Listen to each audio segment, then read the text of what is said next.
Hero of the Otherworldly Castle. This video is purely for entertainment and does not infringe on copyrights or laws. The rights to the novel and image belong to the original author. We do not claim ownership. Don't like waiting and want to listen to this fanfic in full now? Subscribe to our Patreon, where you'll find the best fanfics. Chapter 226 Steam Technology. Your Majesty, I'm here to see you. In the council hall, since Yang Song's call for an emergency court meeting, almost all the important officials of the Xia Kingdom have arrived. The monarch's military advisor Lurk, the deputy director of the military department Li Jing, the director of the administrative department Zun Yu, the deputy director Chang Sun Sheng, even Li Bao, the commander of the navy, has come. No need to greet you. Yang Song walked through the ceremony and immediately said, I have summoned you to hold an emergency court meeting for no other reason than that our country is about to usher in a huge change. I want to give you a heads up in advance so that you can make adequate preparations. Your Majesty, I wonder what has caused the huge change in our country. What kind of huge change is it? As the monarch's military advisor, Lurk immediately asked the questions in the hearts of many ministers in the hall. Yang Song reached out his hand and pressed Lurk to show him that he didn't need to worry. He looked at Shen Kuo of the Academy of Science and Technology and asked, Kunzang, Shen Kuo's name, how is the research on the steam engine going? Your Majesty, there has been some progress in the research on the steam engine, but it will take some time for the steam engine to be fully practical. Shen Kuo stood up and replied with a frown. Is that so? Yang Song asked this because he wanted to ask if the mature steam engine technology rewarded by the system had any hidden rewards, such as making researchers suddenly enlightened. Such a thing is very likely to happen based on the performance of the system so far, but after asking this question, Yang Song was still a little disappointed that he did not find the hidden reward he expected. Yang Song pondered for a moment and then said, the library has added 2 floors which contain information about steam engines. You can go and have a look. You should be able to break through the technology of steam engines immediately. Really? Shen Kuo was surprised when he heard Yang Song's words and then reacted and said, that's really great. Looking at his excited look of rubbing his hands, if it weren't for the court meeting, Shen Kuo would have run to the library now. Yes, that's it. Yang Song nodded and confirmed to the ministers. This great change was brought about by the steam engine.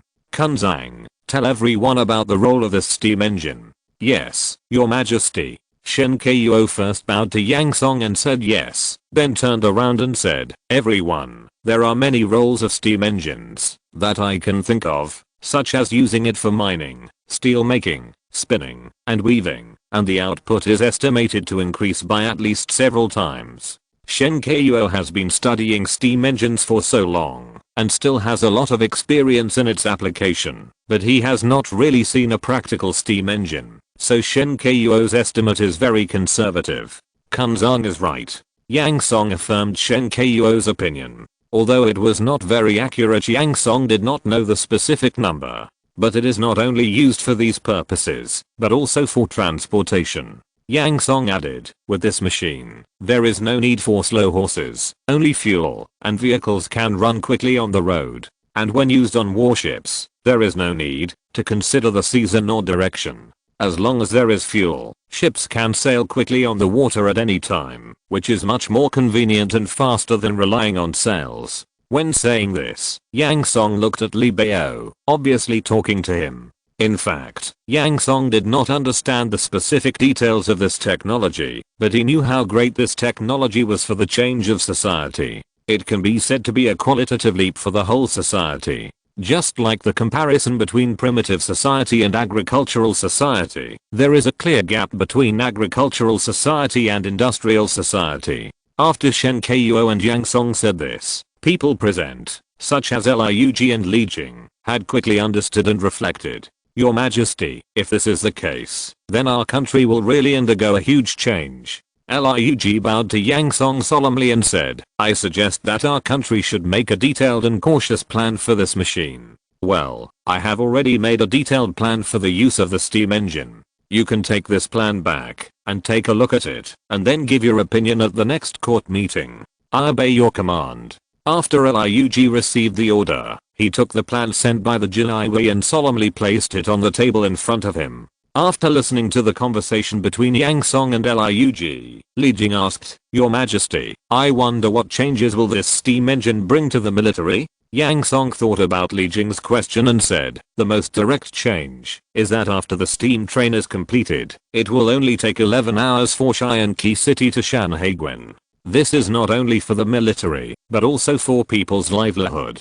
As long as the Xianqi City Xianqian Pass Shanhaiguan Railway is opened, it will play a huge role in both military mobilization and trade development." Upon hearing Yang Song's words, Li Jing, Liug, Zun Yu, and Chen Ping were all shocked, and only then did they have a clear understanding of this machine that their monarchs valued very much. The land distance from Xianqi City to Shanhaiguan is about 700 kilometers. According to the speed of a steam train of 60 kilometers per hour, it used to take about 20 days, but now it only takes 11 hours. This number really shocked everyone. As for the changes in weapons and equipment, it was not so obvious. It was just the development of muskets and the large-scale equipment of artillery, which were all reflected in the production technology. If it weren't for the obvious bias in Zaya's technology, these equipment could have been obtained without steam engines. Your Majesty, this is a very important machine. If used well, it can be more powerful than artillery. When Li Jing heard that it only took 11 hours to reach Shanhaiguan from Xianqi City, he immediately suggested, "I suggest vigorously developing and using this steam engine." "I second the proposal."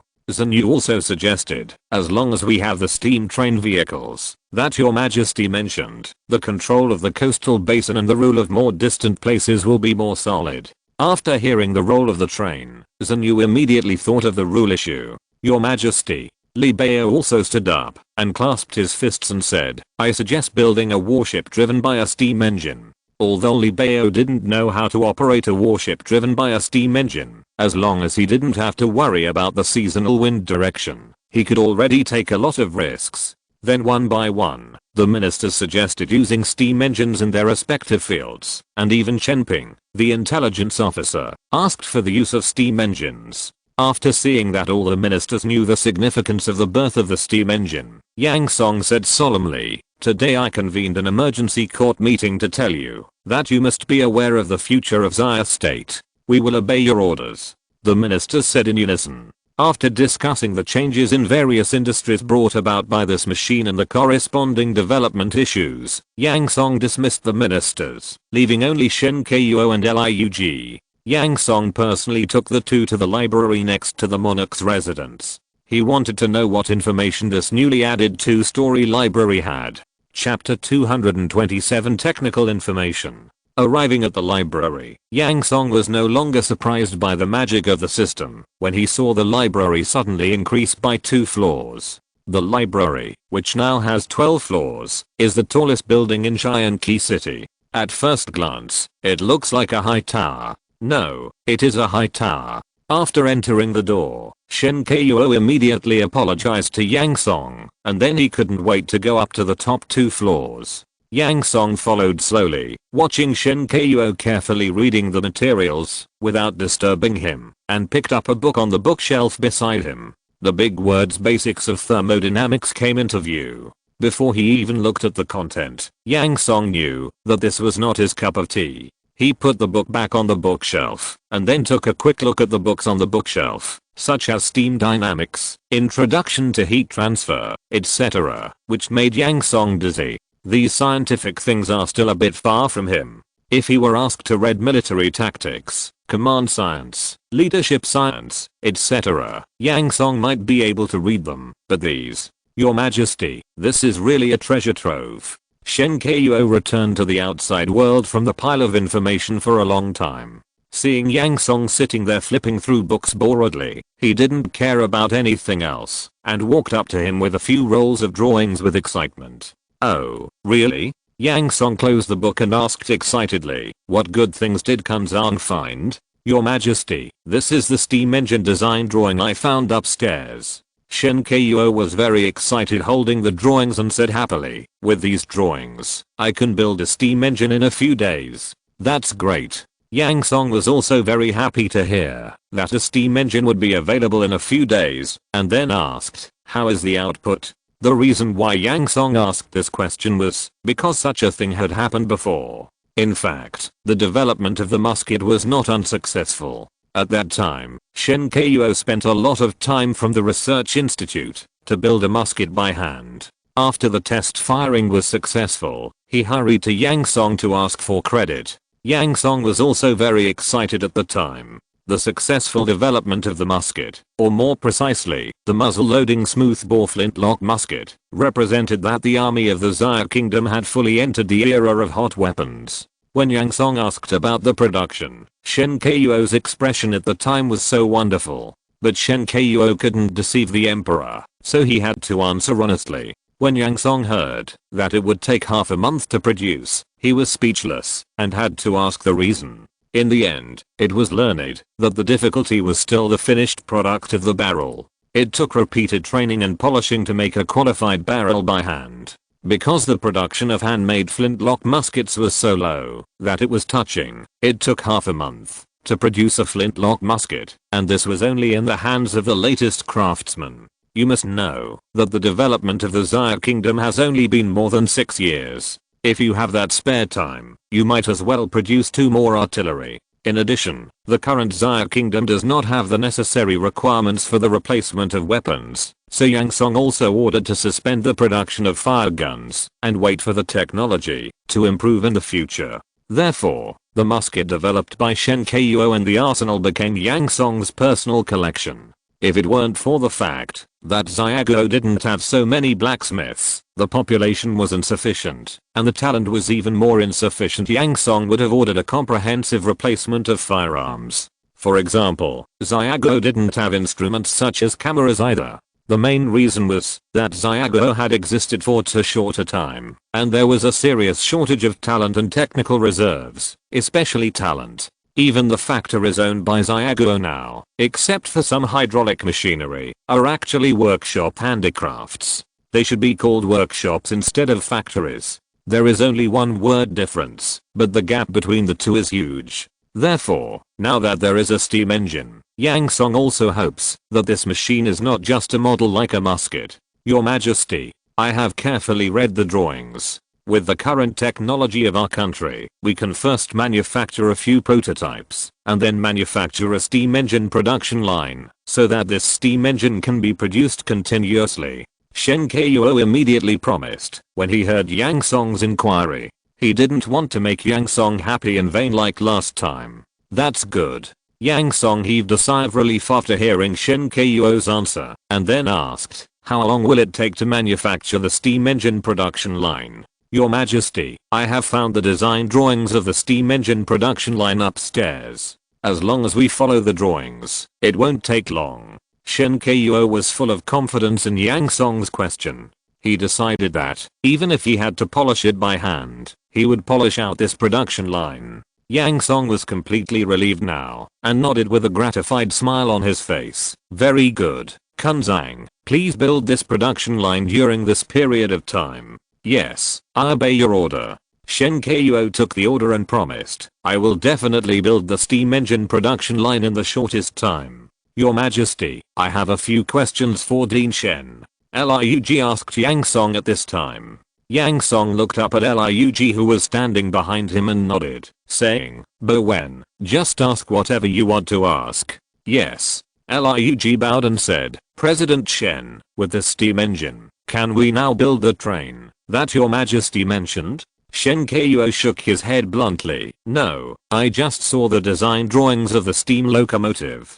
Although I didn't look at it carefully, I know that steam locomotives are not so easy to manufacture. Yang Song continued, Cunning is right. I know that steam locomotives require a lot of steel, and it is all high quality steel. The current smelters in Xia Kingdom cannot meet that requirement. I see. Liug glanced at the drawings that Shen Kuo put on the table, bowed to Yang Song and Shen Kuo, and then asked, what about the steam engines used to build ships? What about the machines for making musket barrels? If we just install a steam engine on a sailboat, add a controller, and perform simple operations, it's a very simple thing.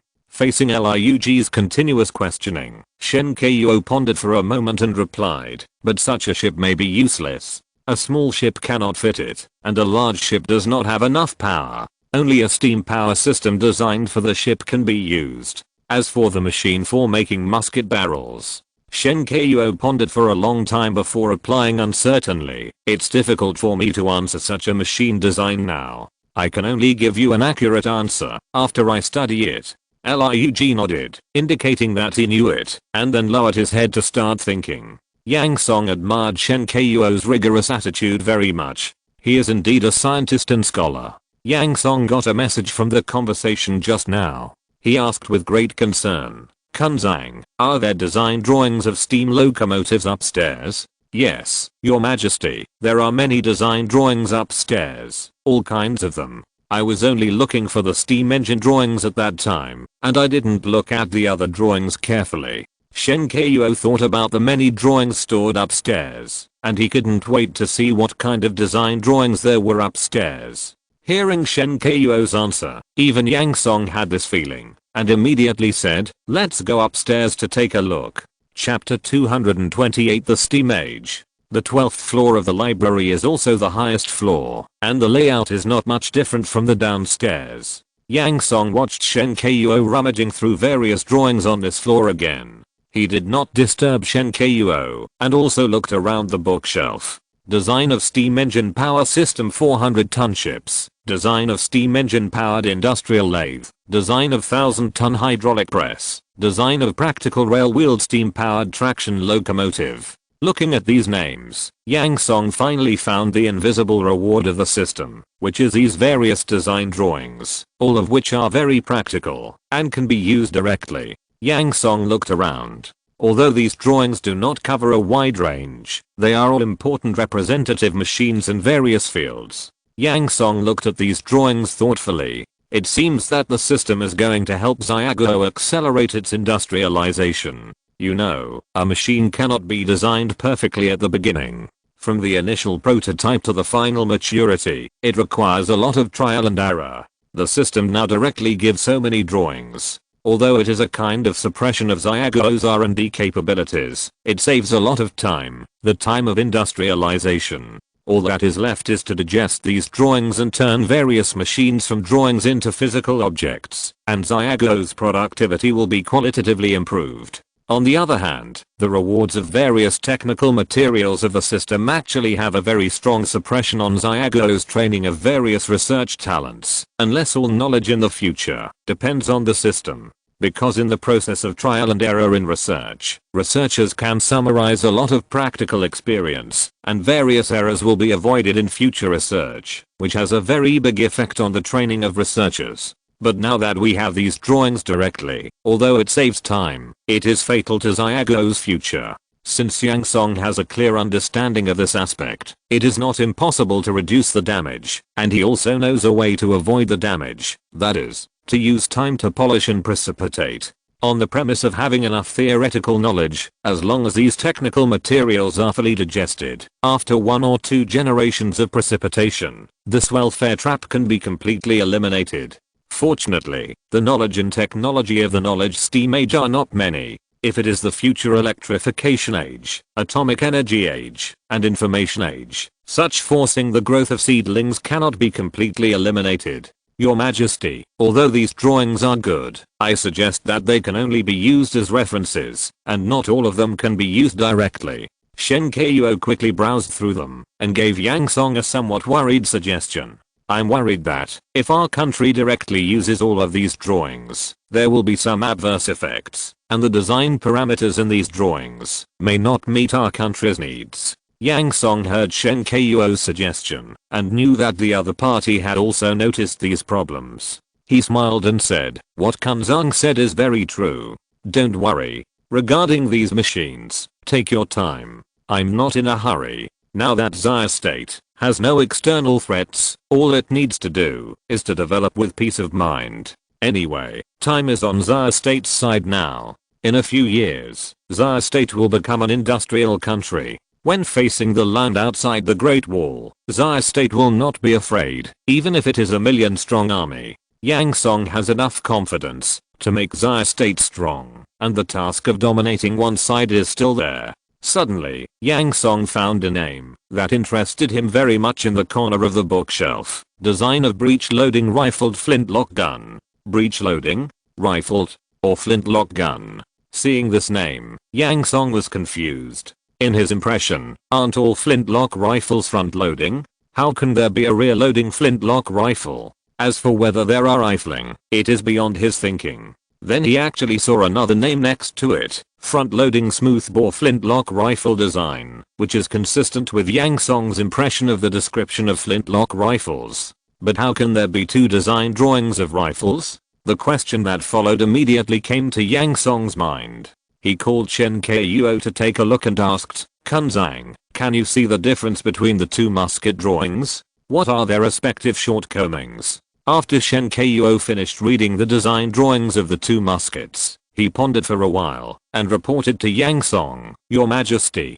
I have a general idea of the two design drawings. The disadvantage of this breech-loading rifled flintlock gun design is that it has very high requirements, whether it is materials or processing technology. It cannot be processed without a lathe, and specific bullets are required." After Shen Kuo finished talking about the shortcomings of the breech-loading rifled flintlock gun, he went on to talk about its advantages. The advantages are long range, fast rate of fire, high accuracy, and convenient and quick operation. And the disadvantages of this muzzle-loading smoothbore flintlock gun design are short range, slow rate of fire, low accuracy, and inconvenient operation. Shen Kuo basically described it again, and Yang Song probably knew what Shen Kuo was going to say next. Shen Kuo went on to say, the advantages, that it is easy to manufacture, low cost, and the requirements for processing technology are much lower.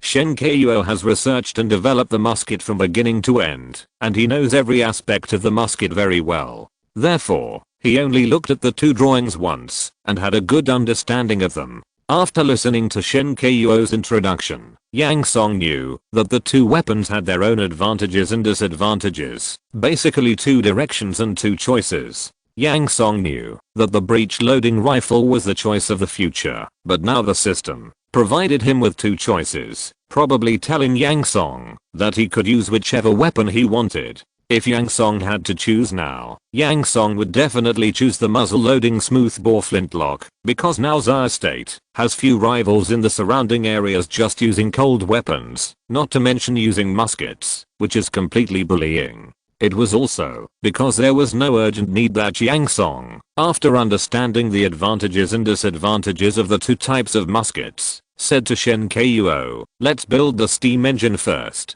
Lurk had also finished reading the plan Yang Song handed to him at the court meeting, and suggested to Yang Song, "I think that the plan formulated by your majesty should be brought out at the next court meeting, and briefly reported to all the ministers, and then it can be implemented accordingly." Lurk's words meant that he had no objection to the plan, and basically there was nothing worth changing.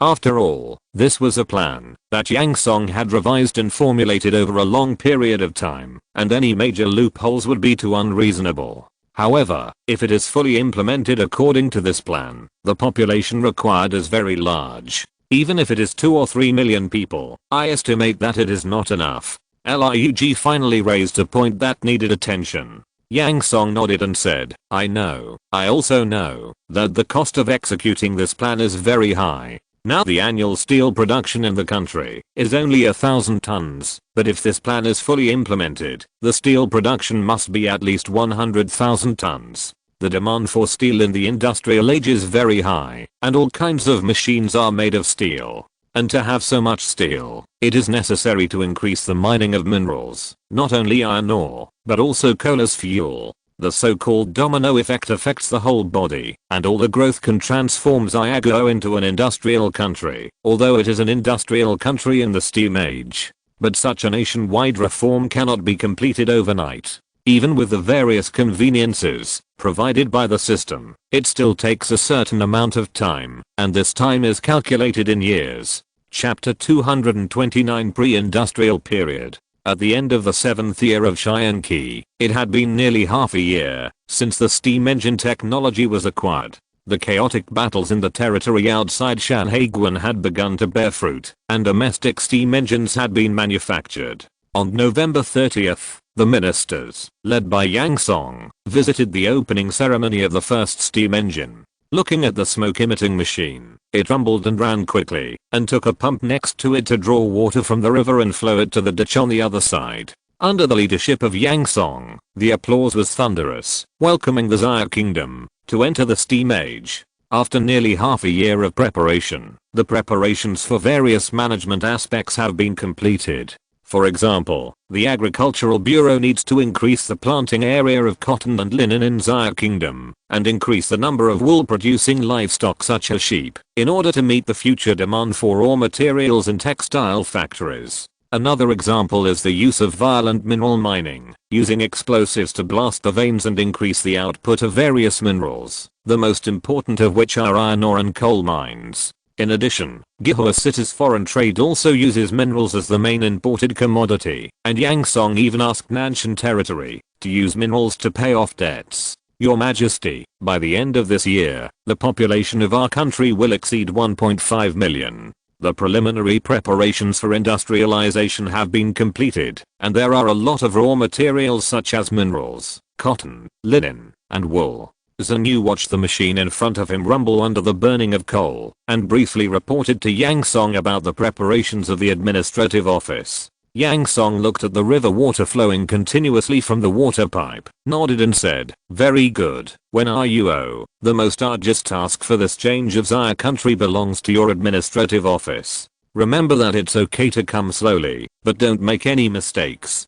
I will follow your orders." Zhenyu bowed and said, "Please rest assured, Your Majesty, we have been preparing for this for half a year, and all the plans have come together, and everything will go smoothly." Yang Song looked at Zhenyu's confident face, patting his chest to assure that he was very relieved. It was impossible to say that he was not worried at all, but it was precisely because of these great talents that he could let go and display them. "Li Ji, how is the expansion of Xianqi City and the construction of factories outside the city going?" Yang Song asked the master architect Li Ji in the group. "Your Majesty, according to Your Majesty's request, the expansion of Xianqi City is planned according to the scale of 1 million people. The first phase of the project is to expand the residential area of 100,000 people outside the West City. The roads and underground pipes have been built, and the subsequent ground facilities are under construction. The expansion of the new urban area is completely in accordance with the original plan of Xianqi City, including the three-dimensional system of main roads and underground pipes, road planning, and building layout."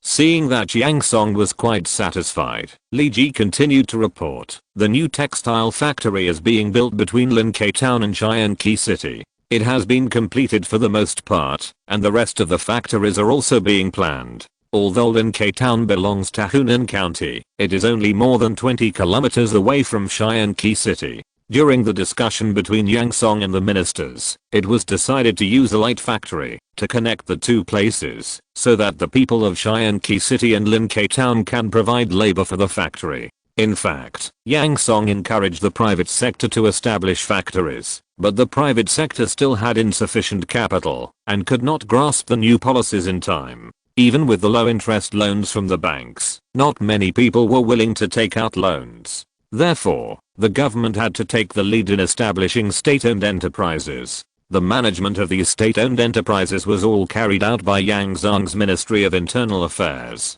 As the state-owned assets increased, Yang Song's power would also increase, but fortunately, many decisions had to be approved by Yang Song. Not all people were unwilling to take risks. Under the propaganda of the government, some people boldly took out loans to establish various enterprises and were developing towards a prosperous side. Yang Song believed that, as long as the first batch of people who ate crabs succeeded, the private enterprises that followed would increase rapidly, but now they still needed the guidance of the government. After the launch ceremony, the group returned to the council hall to continue discussing political affairs. "Your Majesty, with the establishment of factories and the growth of the people, I suggest continuing to expand new areas." Liug suggested first. "I second the motion."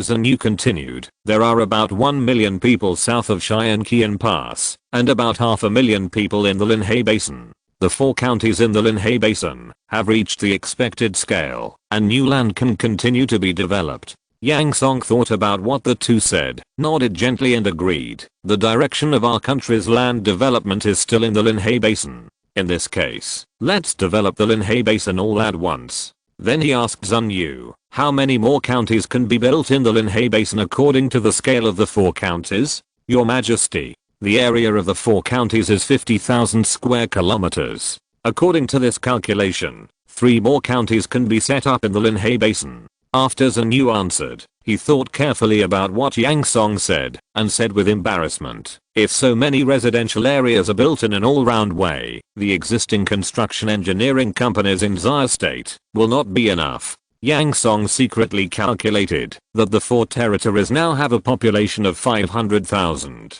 If 3 more counties with 500,000 people are built, the Linhai Basin will have 2 million people, which is more than the current population of the entire Xia Kingdom. After hearing Zhang Yu's tactful refusal, Yang Song also thought that he was a bit too hasty. Well, let's expand a county around Linhai town first. Yang Song calmed down and steadily built and developed the Xia Kingdom. When Zhang Yu heard that Yang Song was no longer radical, he immediately bowed and replied, Your Majesty is wise. After some discussion, it was finally decided to build 2 new towns around Linhai town. The one next to the river in the south was called Day Town, and a new Zhengdao town was added to the site of the original Yuzhenglin Castle in the west. Then a county was established from these 3 towns, and the county was named after Linhai town, called Linhai County. In early March of the 8th year of Qianqi, the steam engine production factory was completed and put into production.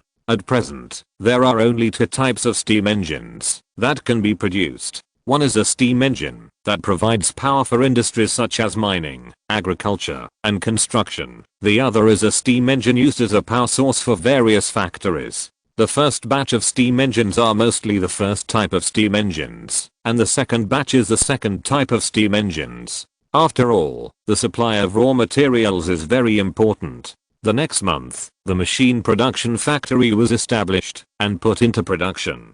This factory has steam-powered stamping machines, steam-powered lathes and other equipment, which can produce many kinds of machinery and equipment. For example, pumps, simple rails, and mine cars. It can also produce various production equipment, such as very important drilling machine tools. The lathe that produces lathes is also called the industrial mother machine. This is the source of a country's industrial development and the heart of the industry. The first industrial mother machine was handmade by many professional talents. Of course, the accuracy is certainly not comparable to the world where Yang Song was before. It is an incredible achievement to be able to control the error at the millimeter level. But as long as there is this industrial mother machine, the accuracy of the industrial mother machines produced in the future will be more and more accurate. As long as it is accurate to 2 decimal places at the millimeter level, it can enter the popularization stage. This gradual process of precision is very fast. As long as repeated polishing and optimization are repeated, it will not take long for ordinary machine tools to be accurate to 0.1 millimeters. The quality of machined products can be divided into 4 types, based on processing accuracy: ordinary processing, precision processing, high precision processing and ultra precision processing. The accuracy of ordinary processing is 10/100 The accuracy of precision processing is 3/10 The accuracy of high precision processing is 0.13 and the accuracy requirement is higher than 0.1 which belongs to ultra precision processing. With the existing technology of Xiaoguo, it is still no problem to reach the ordinary processing level, but it is very difficult to continue to improve the progress unless technology advances by leaps and bounds again. Of course, this is just a thought. Even if the system rewards higher level technology, it cannot be applied with the current technical level of Xiaoguo. Technology is closely related to industry, and the complementarity of the two is a normal and good development state. If you're listening to this novel on a channel other than Fanfic World, it means they downloaded and uploaded it without effort. We cordially invite you to visit our channel Mundo Fanfic Novelos. There you'll find the original version of this story, and you can explore many other novels of various genres. We're waiting for you to immerse yourself in a world of incredible novels. Chapter 230, Xayah Kingdom Upgrade. In mid-May, the steam engine of the smelter was manufactured, and at the end of the month, all the production lines that needed power in the smelter were upgraded. The monthly output of the steel mill was upgraded from 300 tons to 1,000 tons, so that the annual output of Xayah steel became 10,000 tons. Yang Song planned to build several more steel mills in the future, and his goal was to produce 100,000 tons of steel annually. At the end of June, the textile machinery of the textile mill was produced, and the textile mill was established and put into production. Textile machines are divided into spinning machines and looms, all of which are steam powered. With technology and equipment, the remaining problem is the workers. Fortunately, the original water-powered textile mill has trained a group of workers who can be competent for the new machines with a little training. The original water-powered spinning machine uses multiple shafts and multiple threads, and can spin more than 10 cotton threads at a time. The current steam power has enough power, and a spinning machine can spin nearly 100 cotton threads at a time. The same is true for looms. The production efficiency is several times faster than the previous water-powered looms, and the water-powered looms are several times faster than the human looms. With this calculation, a steam-powered loom is about 100 times faster than manual looms. So far, Xayah has completed the first batch of industrialized industrial reforms. Although there is only one demonstration factory for each type, it is enough for Xayah at this stage. Yang Song has planned to open factories in various counties and towns. Of course, it is best to be guided by the government and completed in the form of private participation. But this process will take time. Not to mention the easy to implement light industry. Steel mills cannot be built in any place. At least there must be iron mines around. Speaking of iron mines, Xayah, a great talent rewarded by Xayah, has been working diligently since he was appointed as the director of the Resources Bureau of the administrative department responsible for the management and development of resources such as geographic information, real estate, and minerals. After learning from the court meeting some time ago that Xayah's mineral sources were insufficient, he applied to Yang Song to go out to explore minerals. Xayah was originally an active person. Traveling and exploring were his interests. Although he was now appointed to an important position by Yang Song, he did not give up his interests. When he had nothing to do, he often stared at various maps. So taking this opportunity, he decided to take a look at the scenery of various parts of Xayah State and see the landforms, flora and fauna of this world, while exploring for minerals. It was a pity that he could only explore in Xayah State, and could not go out to Shanhaiguan, because there was already blood outside Shanhaiguan. But even so, Xayah was very satisfied. Including those uninhabited lands, the area controlled by Xayah State was already 2 million square kilometers, enough for him to run for decades. Of course, this exploration was only carried out in the coastal basin and the surrounding areas of towns and villages south of Qian Pass. Even if there were minerals in distant places, they could not be used at this stage. On the first day of July, a few days before the Kixi festival, Yang Song was speeding up the handling of government affairs in the study so that he could make time to accompany his family for the festival a few days later. He heard the Jinaiwili outside report that a Taoist priest came to ask for an audience. Alchemists? Aren't they the Taoists who make elixirs? Yang Song thought. Could it be that, because he was the monarch, these alchemists thought that he would live forever in order to enjoy a life of luxury and debauchery? Unexpectedly, there were all kinds of people in Xayah State now. Yang Song originally did not plan to meet this so-called alchemist, but he suddenly remembered that these alchemists had some knowledge of chemistry. Now Xayah State has only one talent who studies chemistry, of course, except for those chemistry teachers rewarded by the system. With their knowledge level, it is okay to teach students basic chemistry knowledge, but it is a bit difficult to conduct research. Therefore, Yang Song decided to meet this bold alchemist to see what he would say. I, Jehong, pay my respects to the monarch. A middle-aged man with a round face and a goatee came to pay his respects. Yang Song asked in confusion, Minister, what is your current position? Yang Song always felt that he had heard of this name somewhere. Your Majesty, I'm currently a medical teacher at Shianqi City National University.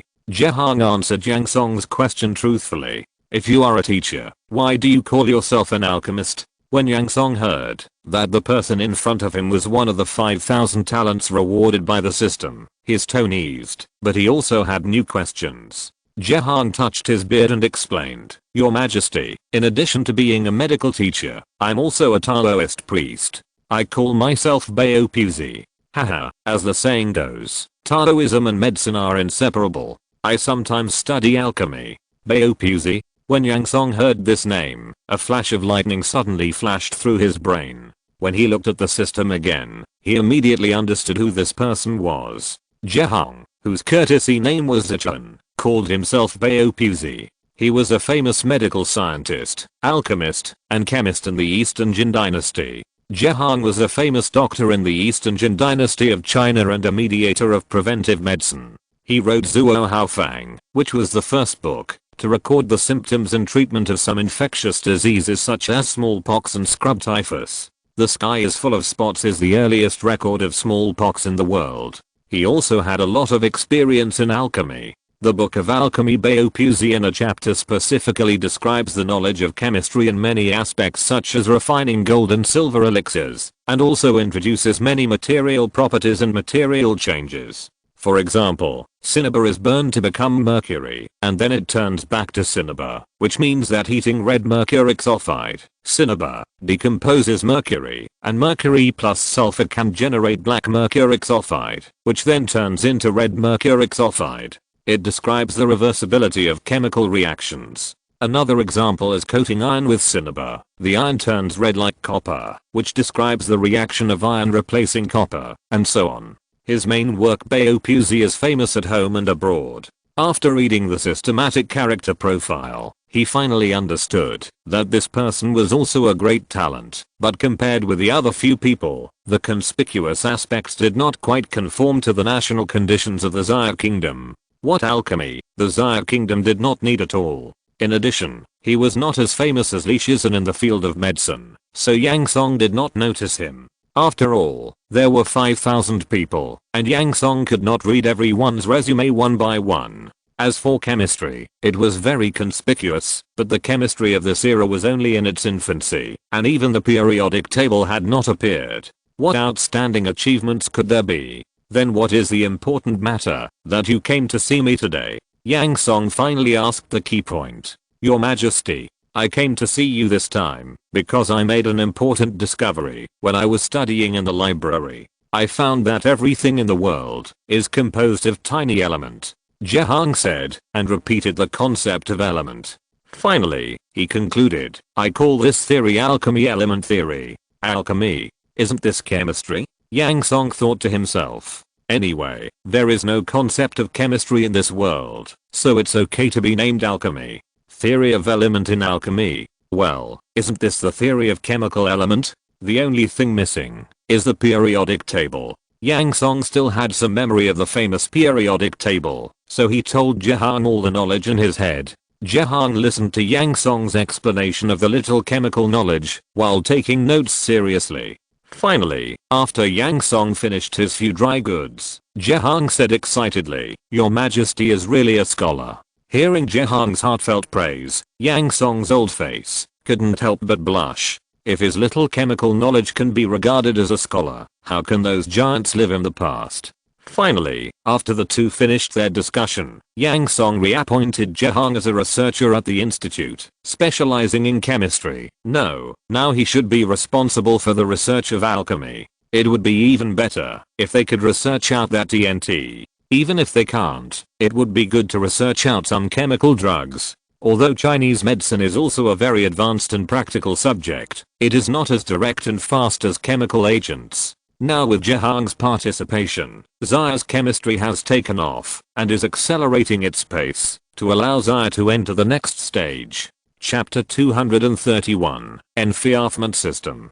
Back in the 6th year of the apocalypse, Lanny Parker, the Lord of Nanshan Territory, quickly occupied the 4 surrounding territories with 60,000 troops, and immediately announced that he was the king, and established the kingdom of Philomet. In this way, Parker felt that his status was no different from that of the monarch of Zyre country, and he felt relieved. Lord, now the 4 surrounding territories have been annexed, but how should these 4 territories be managed? How should the families of the 4 lords be dealt with? How should the captured dignitaries be dealt with? After Parker was called the king, he asked his subordinates to call him Lord, so the civil official Bert also used this title when asking questions.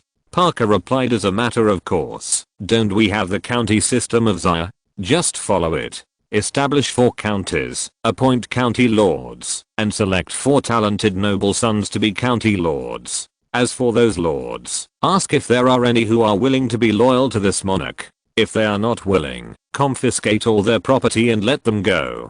Do the same with those nobles. Parker called himself the monarch who was neither fish nor fowl and made a decision. Parker's decision showed the benefits of having a noble title in this world. Even in the current situation, where the continental convention is ignored, having a noble identity is equivalent to having a golden ticket to avoid death. Yes, your majesty. Bert returned the salute and said nothing. Anyway, as the territory grows, his power will also grow, and he is also a vested interest. Parker thought for a moment and asked, is it a bit bad for this monarch to completely use the system of Zyre? Before the people below could answer, he said to himself, yes, it's very bad. Isn't this telling others that this monarch stole the system from Zyre? Yes, it's very bad. Let's do this. The original decision remains unchanged. Change the title of county lord to city lord, which means the lord of a city. Parker immediately gave a loud order. If he didn't know what word to use to replace monarch, he would definitely change it. Because the county system revealed by Zyre was only in principle, but not specific to a specific official position, the territories outside the past did not know the specific administrative system of Zyre. Yes, Lord. Bert loudly accepted the order and then suggested, in this case, isn't it also not good for the county system of the Kingdom of Free Might? Should it be changed to meet the requirements of the Kingdom of Free Might? You are right. Parker nodded in agreement when he heard the suggestion and asked, then what do you think is the best change? Replying to Lord, since Lord is a higher status than Lord, that is to say, as long as there is a Lord who is loyal to Lord, pays tribute on time, declares to the outside world that it is part of Free Might, and obeys Lord's orders, then it is part of the country, and there is no need to attack it. As long as the rule of Lord can be guaranteed, these territories can be allowed to exist. Parker nodded every time Bert said a word. At the end of his speech, not only him, but also many dignitaries present had shining eyes, staring at Parker, waiting for his decision. Because as long as there is this system, these dignitaries who only have the title of nobility, but no noble territory will have the hope of obtaining a piece of land that belongs to them, so they all looked at Parker with expectation. What the Tribune said is very right. I agree with this proposal. This will not only allow those small lords and small territories to surrender quickly, but also quickly expand the land of the Kingdom of Philomet, and strengthen the army of the Kingdom of Philomet. Parliament also agreed with this proposal from the perspective of expanding the land. After listening to the two people's words, Babu's eyes were shining, and he seconded, I agree, because this can avoid a lot of losses. Fighting and dying in war also costs money. It is best to win without fighting.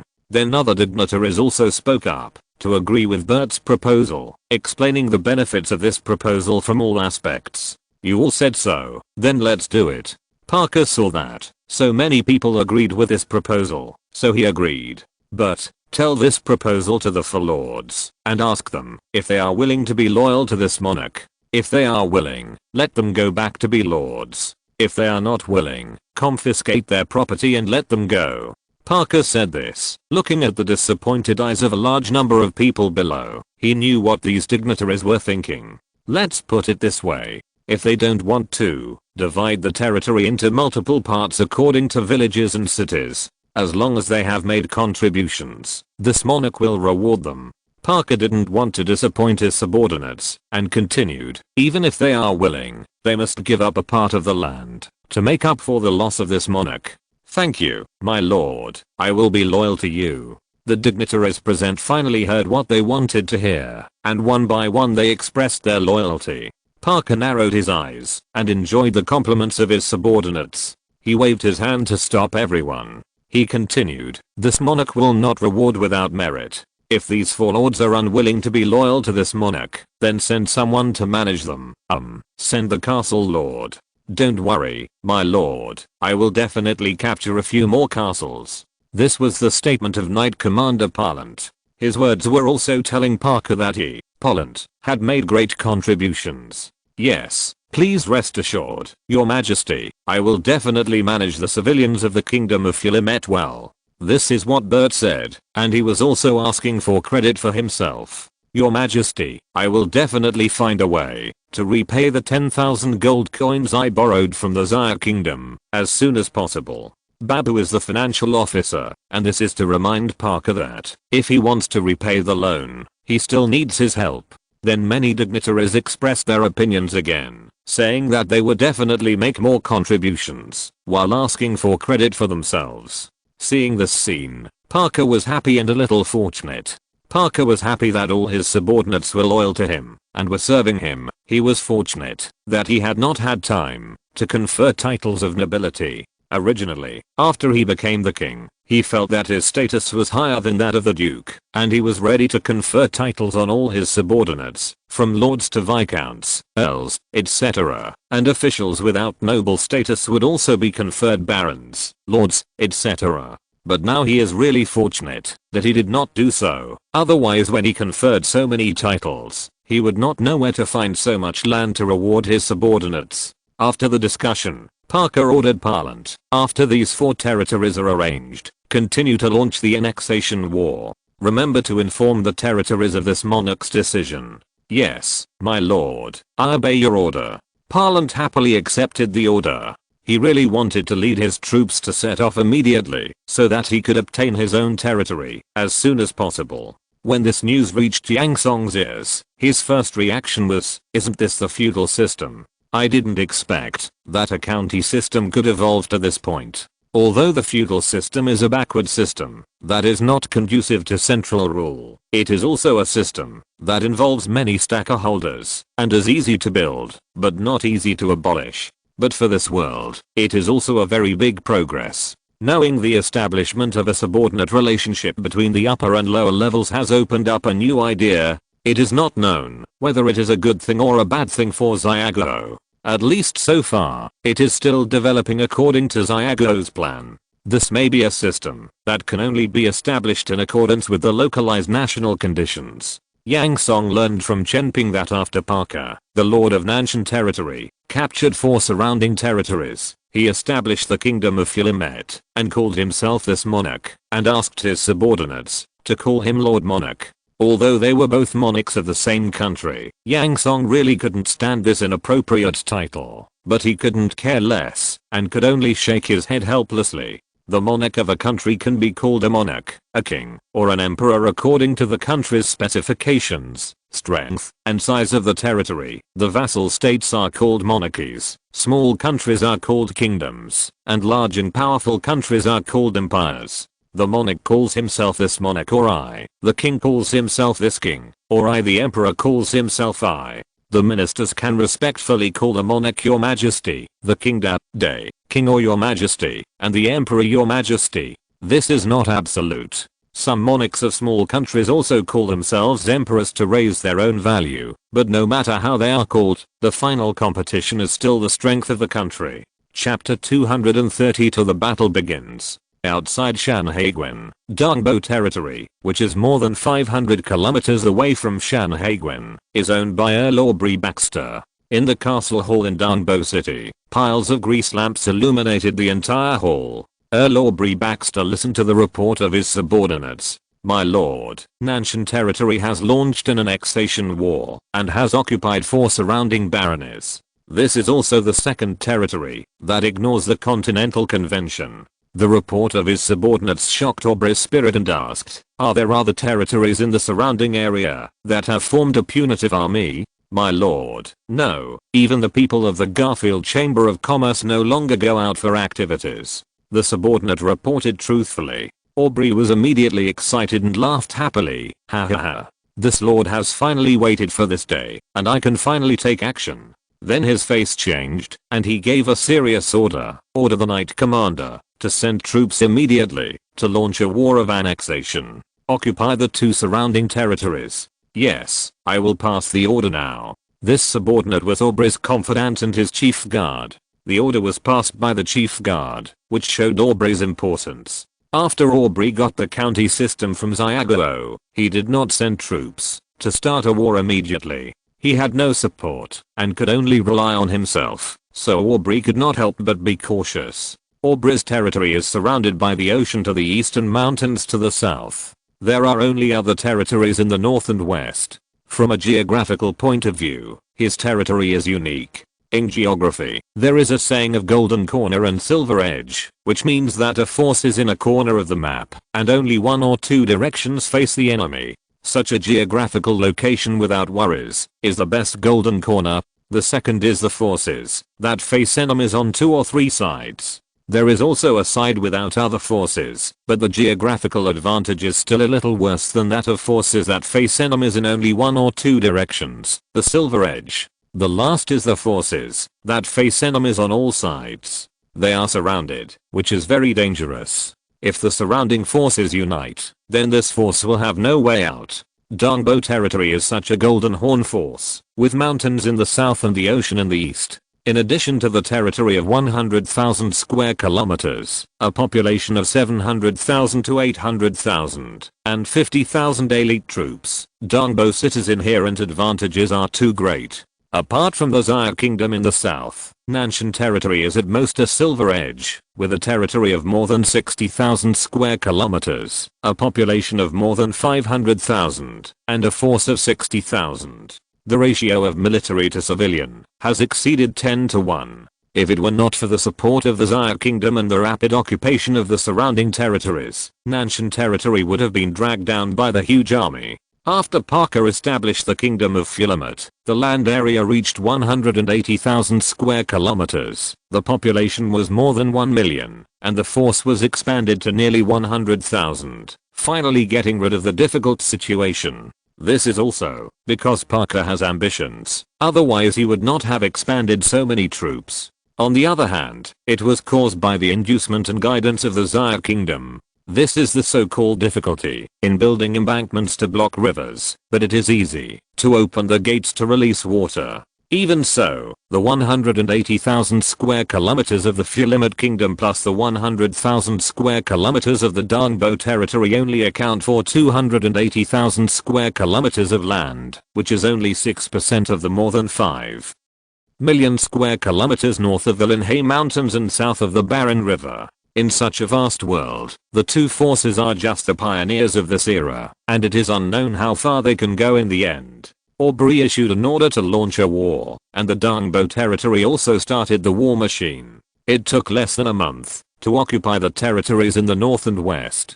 After a short rest, like Parker, 2 nobles were sent to manage the newly occupied territories, and then they continued to attack all around, preparing to annex the 3 surrounding territories. Unlike Parker, Aubrey did not choose to enfiaf his nobles, nor did he give the surrounding territories the opportunity to be loyal, but only completely occupied them. As a result, the 50,000 elite troops suffered considerable losses in the continuous attacks. Fortunately, there were prisoners as cannon fodder every time they attacked the city, consuming the enemy's military strength, otherwise these elite troops would lose more. When the 4th city was captured, there were 30,000 prisoners alone, and this city was only a barren level city. Before the elite troops of Dongbo territory could take the field, 30,000 prisoners of war took down the city. At this time, because the territory had grown to 200,000 square kilometers, Aubrey knew that it was unrealistic to rely on elite troops alone, so he had to select some prisoners and form an ordinary army of 20,000.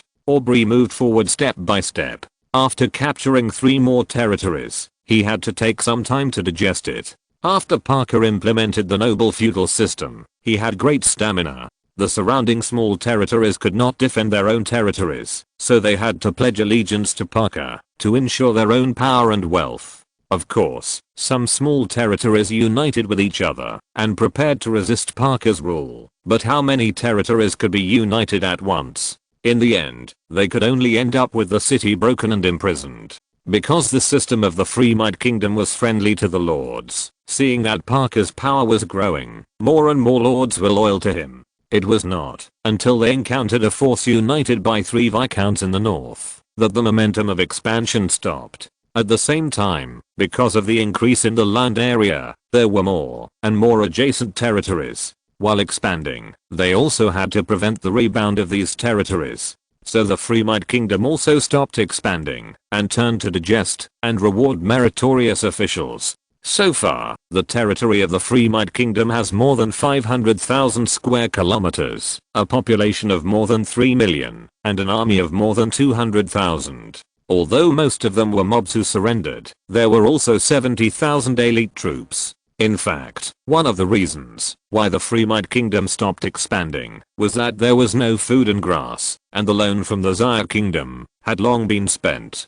Before the Zyre Kingdom proposed a second support, Parker sent the Knight Commander Parlant, who is now a Viscount, to Gihua City and asked him to apply for a loan from the Zyre Kingdom again. Imiadan territory, far to the west, is the only Marquis-level territory south of the Barren River. Imiadan City is 1,900 kilometers away from Nanshan City. After Parker occupied the 4 surrounding territories, Marquis Alex Aylmer learned about the county system. After Parker established the Kingdom of Flimet and occupied a large amount of surrounding land, Marquis Alex Aylmer learned that someone had ignored the Continental Convention again. When Parker stopped expanding, Marquis Alex Aylmer occupied the first surrounding territory. On the vast land of 5 million, the war has been going on unknowingly, and the battles are endless every day.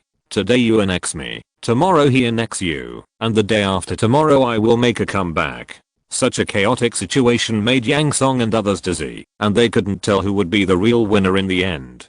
But no matter which force persists in the end, the biggest winner must be Xiaguo, which Yang Song is very sure of, because he has the confidence and confidence. In the central part of the continent north of the Barren River, the prosperous and wealthy territories learned that the land south of the Barren River was already a river of blood and annexation, and some lords could not help but have ambitions. But success and failure are both due to the central government. It is precisely because the power of each lord is not so different that a relatively stable situation has been formed, so these ambitious lords can only think of other ways. Now it is impossible to send troops directly. These ambitious lords can only use marriage, union, alliance and other means to increase their strength for the future. Chapter 233 National Capital. At the end of March and the 9th year of Xianqi, the people of Zyre State did not feel much about the spring in the south. According to the latest research by Chen Yu, an agronomist at the institute, in order to ensure the fertility of the land, Zyre State implemented crop rotation. The land south of Xianqian Pass has abundant sunshine and water resources, so 2 rice crops are harvested a year, in May and October. The coastal basin north of Xianqian Pass has a mild climate and 4 seasons. 1 rice crop can be harvested a year, and the harvest time is mid-June. This is an adjustment for sustainable development, and it is also because Zyre State is no longer short of food, so other crops can be planted in the rest of the season. Logically speaking, with the tropical monsoon climate south of Xianqian Pass, regardless of the soil fertility, 1 rice crop can be harvested in March, and 3 harvests a year, but this will consume a lot of soil fertility. Even if there is fertilizer, long-term and uncontrolled consumption of soil fertility will slowly harden the land and prevent it from growing crops. After receiving Chen Yu's report, Yang Song discussed with Zun Yu and others and formulated such a rotation system. Taking advantage of the adjustment of the production of industrial raw materials such as cotton and linen, Zyre solved the problem of land rotation, and farmers' income has been greatly improved. Although the output of staple food has decreased, there are other species to replace it, which makes the people's table more exciting. This is the benefit of unified planning. If it is all developed by the people themselves, it is estimated that it will still be standing still in another 100 years. If it is driven entirely by the market economy, then capital and human nature will only make the people displaced and impoverished. Yang Song will not let this happen. He knows the power of capital, especially the capital that has the right to speak. The so-called capital is a short-sighted interest, only caring about personal and immediate interests, regardless of the interests of the group and others. If Yang Song does not care, he knows the consequences. Especially in the Xia Kingdom, which has entered the Steam Age, the future development is advancing rapidly at a speed visible to the naked eye, and the government and court established by Yang Song will play the role of regulating valve and guide. What Yang Song wants is national capital, overall capital, not the capital of a certain person or a small group. Only by viewing the country as a whole can the whole make progress. Your Majesty, the price of cloth in the domestic market has dropped by more than half, and the people's clothes have become more colorful. Sun Yu reported with a smile at the court meeting at the end of the month. Looking at his grinning face, you can tell how happy he is. Yang Song also smiled and nodded with satisfaction, saying, the decline in the price of daily necessities shows that the domestic productivity has become very strong. The next step is to continue to develop productivity, develop the economy, and increase the income of the people. Sun Yu received Yang Song's instructions. His smile disappeared, and he accepted the order seriously, saying, yes, my lord, I will do my best. Well, good. Seeing that Sun Yu had finished reporting the situation, Yang Song turned to Li Jing and said, the country has a population of more than 2.5 million, but the army is less than 20,000. It is time to start expanding the army. You should discuss with the military advisor and formulate a charter. The ratio of soldiers to civilians in Xia State is less than 1%, which is more than 10 times lower than the ratio of soldiers to civilians in various forces outside the pass, which is close to 10%. Although this has a good effect on the country's economic development, the wars outside the pass now start with 100,000 soldiers, which puts a lot of pressure on Xia State, which has less than 20,000 soldiers. Although Xia State is mainly focused on development at this stage, Yang Song will not ignore the indigenous wars outside the pass. Yes, I will obey your order. Li Jing and Liug both said in unison. Your Majesty, the Navy town has produced a steam-powered ship, and the people of the shipyard hope that your Majesty will attend its launching ceremony. Yang Song reported. Oh, they can already produce steamships? How big is this ship? What is the design speed? Yang Song was delighted to hear that the steam-powered ship had been produced, and asked repeatedly. Yang Song replied respectfully, this ship was converted from a transport ship. Because the steam power system and coal compartment occupy a lot of space, the carrying capacity is reduced, and it can only be used for inland river transportation. The design speed is 15 knots. Hearing Yang Song's capable answer, you can know that he had put in a lot of effort before this, and wrote down all the questions that Yang Song was interested in. Such an important and memorable moment, how could I be absent? Yang Song agreed to the request to go to the Navy town to watch the ceremony. Although this is just a wooden steamship, it is also a very conspicuous progress for the Xia Kingdom. Yang Song went to attend the launching ceremony to witness this moment. The Xianqi River, where Xianqi City is located, is also a river of moderate size. It is considered a relatively narrow river in the location of Xianqi City, and it is also more than 500 meters wide. The location of the Navy town in Xianqi City makes inland river transportation very cost effective. It takes less than an hour to go downstream for a distance of more than 10 kilometers. In addition, Linkai town and industrial town upstream of Xianqi City transport timber, steel, coal, many materials on the river, and the surface of the Xianqi River is very busy. Therefore, this time there are faster steam-powered ships, which make the flow of materials along the river faster, which is very beneficial to the development of Xia State. Moreover, this kind of ship is not only needed in the Xianqi River, but also in several rivers in the Linhai Basin. However, it is still a big problem to transport the ships of the Navy town to Linhai town. Yang Zhang, let the engineering bureau build a shipyard in Linhai town, and the personnel will be transferred from the shipyard in the Navy town. There must also be a shipyard in the Linhai Basin. Yang Song pondered for a long time, and ordered Sun Yu. Yes, your majesty, we obey your command. Yang Zhang and Zhang Yu from the engineering bureau bowed and said yes when they heard Yang Song's order. You can't put all your eggs in one basket. In addition to increasing the productivity of ships, Yang Song also created competition between the two shipyards. After all, there is progress only when there is competition. From the beginning to now, it has been 9 years. In addition to developing a transport ship based on the naval frigate, the shipbuilding industry of the Navy town has developed this steam-powered ship as a second product of the shipyard.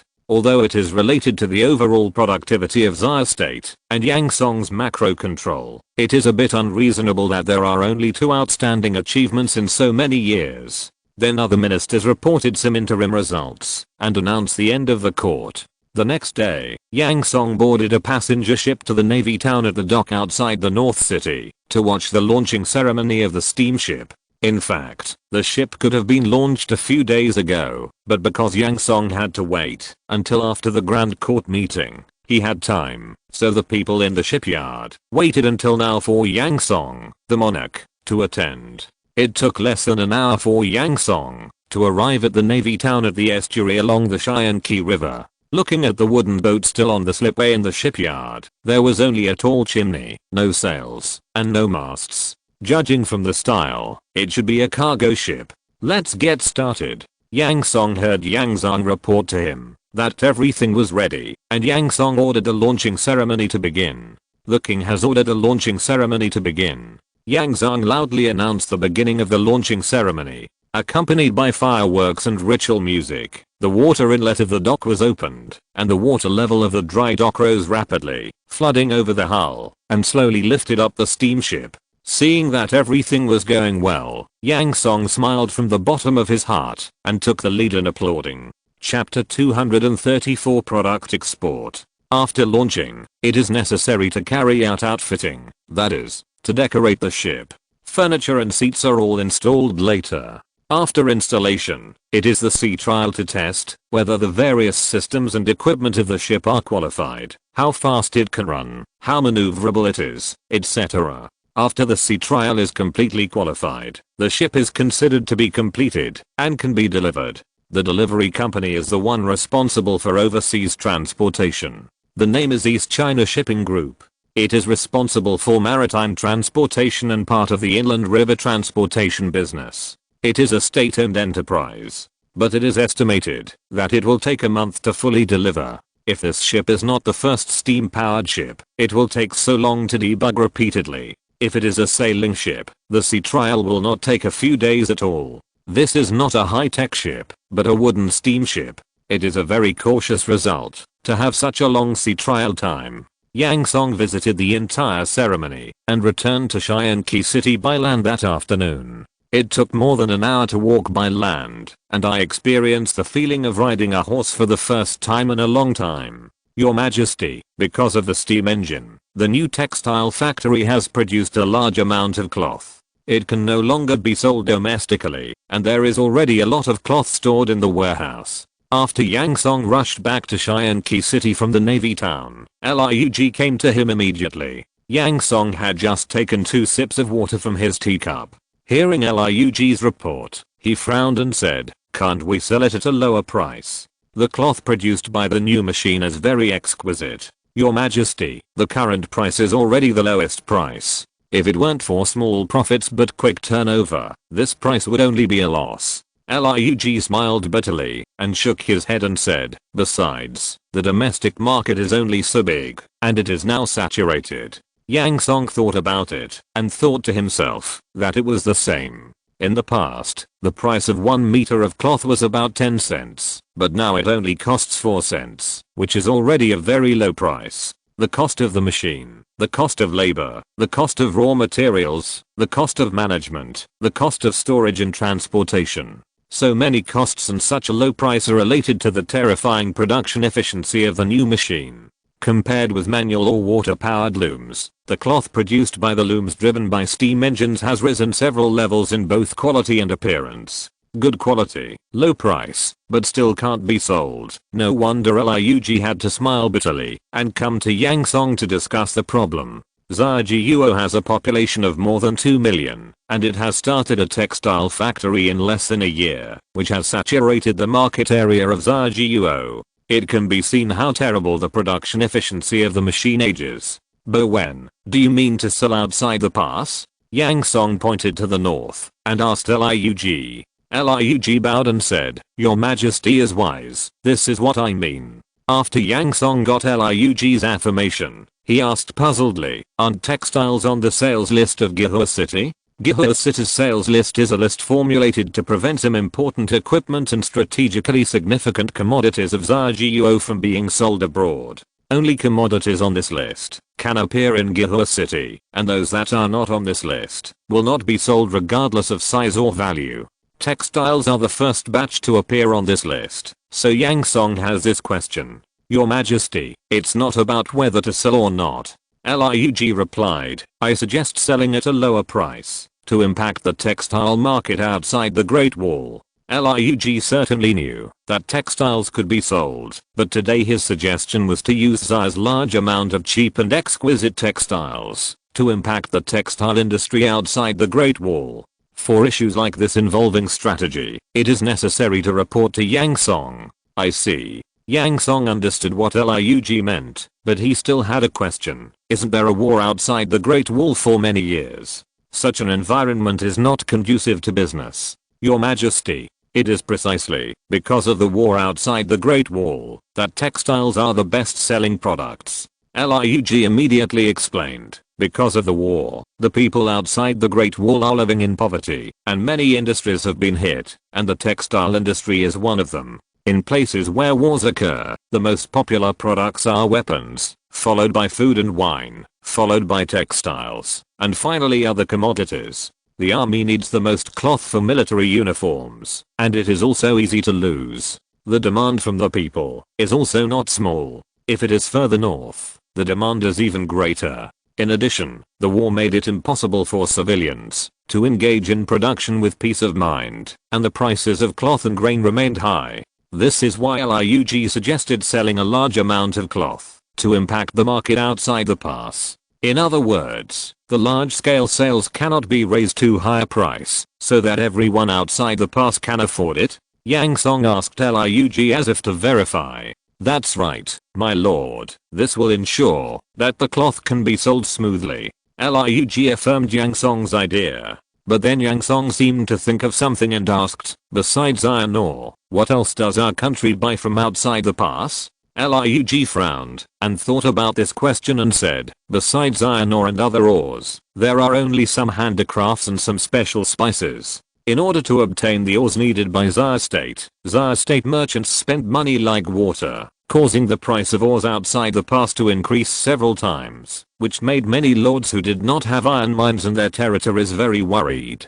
Territories with iron mines can quickly expand their armies by selling minerals and gain a head start in wealth. As long as there is iron ore, the lords outside the pass can get a lot of support through the trade of Gihua City. For this reason, various forces launched a fierce battle for the iron ore on the border. It can be said that Zhao State dominated this war from another aspect. The reason why Yang Song asked this question was that he thought that Zhao State had a huge trade surplus with the outside of the pass and obtained a lot of wealth.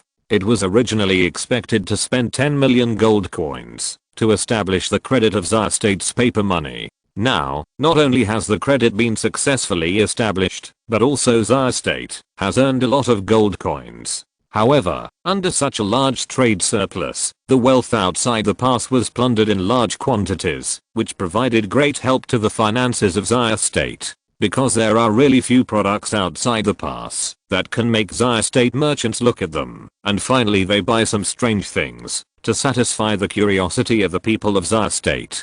So in addition to the few commodities mentioned by Liug, Zhao State really looks down on the commodities outside the pass. In this way, the outside of the pass is getting poorer and poorer, and Zhao State is getting richer and richer, which makes Zhao State's finances reach new highs. In the country of Zhao, a chain of interests has been formed for the forces outside the pass and the trading Gihua City. Well, let's do it. Although Yang Song was worried that, if he took the initiative to launch a war against the outside world in the future, the interests of these people would be damaged, but he was more concerned about the interests of the entire country. After Liug obtained Yang Song's approval, he left the monarch's mansion and went to arrange the sale of goods through customs. Lurk was the monarch's military advisor. He had no specific duties. He mainly provided wisdom and advice to Yang Song. It was precisely because of this that Lurk's authority was still very high, and he had a say in all industries.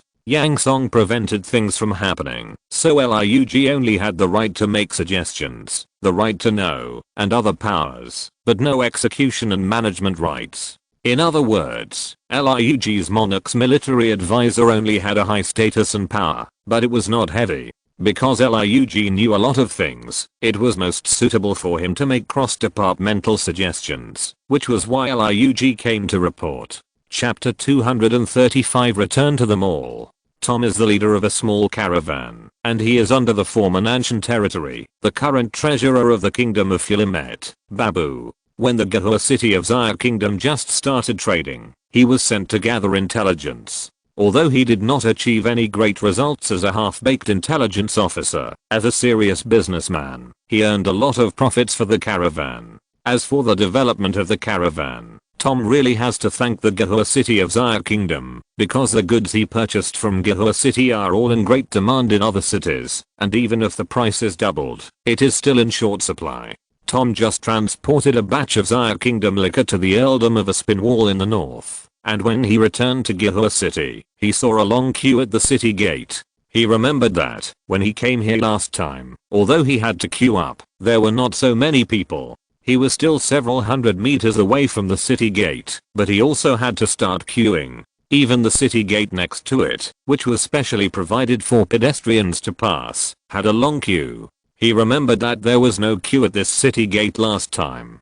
Gahua city has changed so fast. I don't know if it's Tom or other merchants. Every time they come to Gahua city from other cities, they see and come to another place.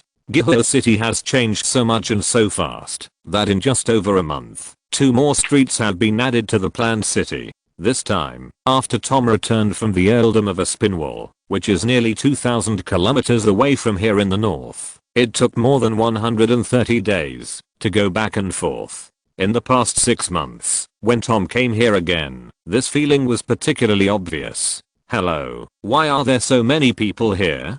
Tom greeted the caravan in front of him, wanting to ask what changes have taken place in this place. The head of the caravan in front heard Tom's question and saw that there were still many people in front. He thought that he was free, so he turned around and looked Tom up and down with a scrutinizing look and asked curiously, "You are not from the surrounding caravan?" Although the merchant asked a question, he used an affirmative tone.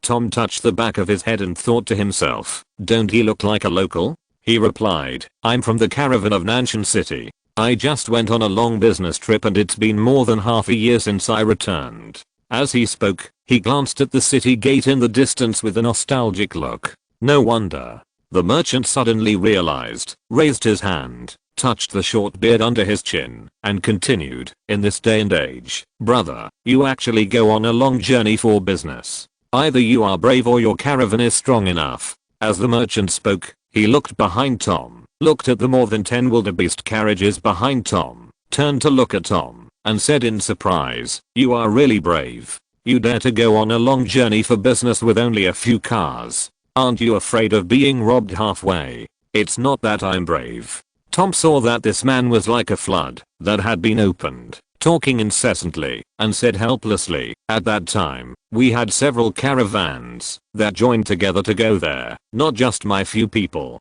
Tom felt something was wrong after he finished replying. He wanted to find out the other party's information, but now why was it the other way around, and the other party was finding out about him? Alas, I'm really not a qualified intelligence officer.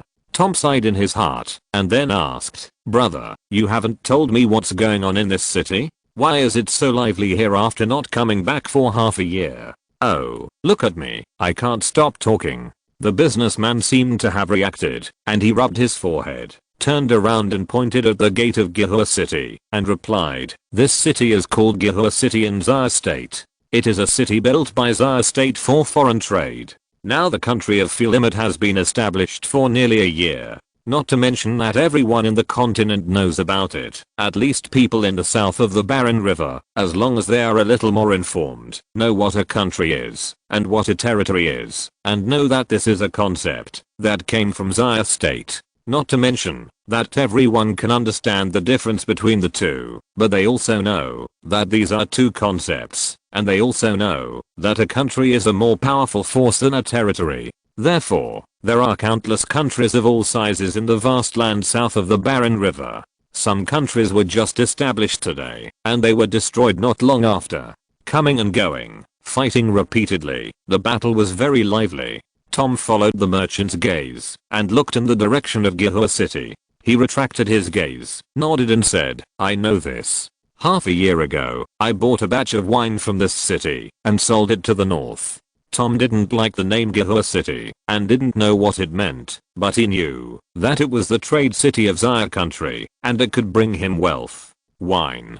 Zaya country liquor? The merchant saw Tom nodding confirmation, and then replied, liquor is a best-selling product. It sells well, but it's a little expensive. Seeing that the merchant didn't answer his question for a long time, Tom had no choice but to ask again, why is it so lively today? You don't know? The merchant looked at Tom with a strange look, then thought of Tom's previous answer, and immediately continued, yes, you just came back. It's normal that you don't know. Then you are really lucky. Lucky? And what's going on? Tom was really about to lose his patience with the other party. The merchant nodded and said, of course not. You just came back and encountered the textile exhibition held by Zaya country. How can you not be lucky? The textile exhibition held by Zaya country? Brother, tell me quickly, what is this exhibition about? Tom asked hurriedly when he saw that the other party finally revealed some dry goods. The merchant looked at Gihua City and sighed, otherwise, how can we say that this Zaya country is very powerful? Before Tom continued to ask questions, the merchant spoke to himself. Zaya country's exquisite cloth is going to be sold at a large discount. As long as you buy 10 gold coins at a time, it will be sold at half price. This is a rare opportunity. In the past, 1 gold coin could only buy 1 piece of cloth. Now, you only need to spend 10 gold coins to buy 20 pieces of cloth, which is twice as much as before. Twice as much, so good. Then I will also buy some goods. Zaya country's exquisite cloth is sold everywhere. Tom also knew how exquisite the cloth sold by Zaya country was. This was a top-grade product. Moreover, it was a war period, and this kind of commodity could bring a lot of profit. He also heard that Xiago had a kind of cloth that cost 1 gold coin per meter. He forgot what it was called, but he heard that all the nobles who had owned it said it was good. However, Xiago didn't sell it now, otherwise Tom would like to see what kind of treasure it was, and why it was so expensive. The long queue of merchants slowly moved forward. While Tom was chatting with the merchants, they soon arrived in front of the city gate. Tom looked at the 3 words written on the city gate that he didn't recognize, but the Zaya people said that these 3 words were Gihua City.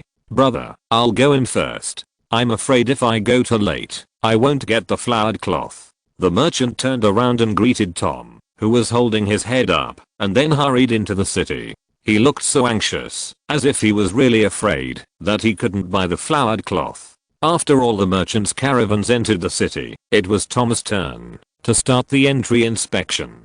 The entry inspection was very simple, just asking what you are doing and how many days you are going to stay. After the soldiers guarding the city checked if there was anything wrong, you could enter the city. As for weapons, Xiaguo didn't care at all. As long as you didn't cause trouble in the city and abided by the rules of the city, no one would bother you, no matter what you did. As soon as he entered the city, Tom didn't look at the streets full of people and went straight to the bank near the city gate. He was going to exchange gold coins.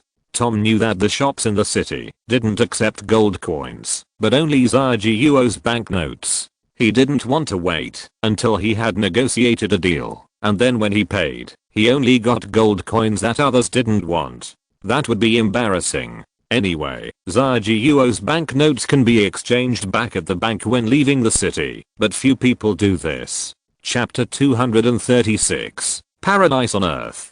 At the beginning, because the native merchants were not used to it, Xiago's paper money could only be exchanged for 1 or 2 gold coins each time. After a long time, even if you leave the commercial city of Xiago and go to other cities, you can use Xiago's paper money. Because Xiago's paper money is well made, if Tom hadn't been told that it was money, he would have thought it was a fine work of art. The material is also special. Paper is not seen in other places. Although there are similar animal skin papers, the high prices used to make paper money that can be used everywhere, but no one dares to do so except for large securities. So Xiago's paper money did not last long, but it became popular in many surrounding forces. If there were not so many paper money, it is estimated that the copper coins and securities of the outside world would have been eliminated long ago. Tom received a number at the bank, which was 318. Looking at the numbers that are being processed now, it is 119 to 124. It is estimated that it will take several hours. But he has no choice. He has no Xiago paper money, only gold coins. Even if he wants to find a place to settle down first, there is no way. Brother, what's your number? At this time, a short man found Tom and asked in a low voice. Tom immediately became alert and frowned and asked, more than 300. Why are you asking this? Haha, brother, I know you haven't been to this place for a long time. When I see you. The thin man laughed and said, don't you know that the bank closest to the city gate is the busiest? This bank? Are there other banks? Tom heard another piece of news. When the thin man heard what Tom said, he was very surprised and said, oh my god, brother, it seems that you really haven't been to Gihua City for a long time, and you don't even know how many banks there are in the city. I haven't been to this city for half a year. Why? Are there many banks in the city now? Tom asked curiously. Well, I see that you are busy today, brother. I have a number at the front, which is 193. Do you want it? The thin man did not answer Tom's words, but told him the purpose of his visit. At this time, Tom realized that the man was a middleman who sold the top numbers to merchants like him. He wondered why the man came to him right away. Aren't you afraid that the Xia people will arrest you for doing this? Tom did not answer, but asked cautiously. No, I haven't done anything illegal. The thin man waved his hand and answered without any concern. In the words of the Xia people, it's one is willing to fight, the other is willing to be beaten. This is something we both agree to do, and those noble Xia people won't care about me. The thin man said one is willing to fight, the other is willing to be beaten in Chinese. Tom didn't understand, but he knew that, as long as both parties were willing, these Xia people would not care. What can be done, as long as both parties are willing? Tom showed his shrewdness as a businessman and continued to dig deeper. That's not the case. For example, the thin man was about to say something, but he reacted immediately. He waved his hand and asked Tom impatiently, why are you asking so many questions? Can you give me a word? Seeing that the man was alert, Tom didn't want to ask further. He looked at the number in front of him, which was 143, and then looked at the number in his hand. He had no choice but to ask, how much? Hey, not much, just 1 penny of Xia currency. Seeing that Tom was interested, the thin man immediately smiled and rubbed his hands, waiting for Tom to pay. What? 1 penny of Xia currency? So expensive? Tom was shocked when he heard the price and shouted, why don't you rob? Robbery is illegal. I won't go, and besides, robbing is not profitable. The thin man was not angry, but he didn't notice the eyes of people around him. Even the 2 burly gatekeepers at the door of the bank looked over. The thin man hurriedly smiled at the 2 men, turned to Tom and whispered, keep your voice down, don't disturb others. Don't you see the 2 security guards at the door? I'm sorry, but brother, is this price really too high?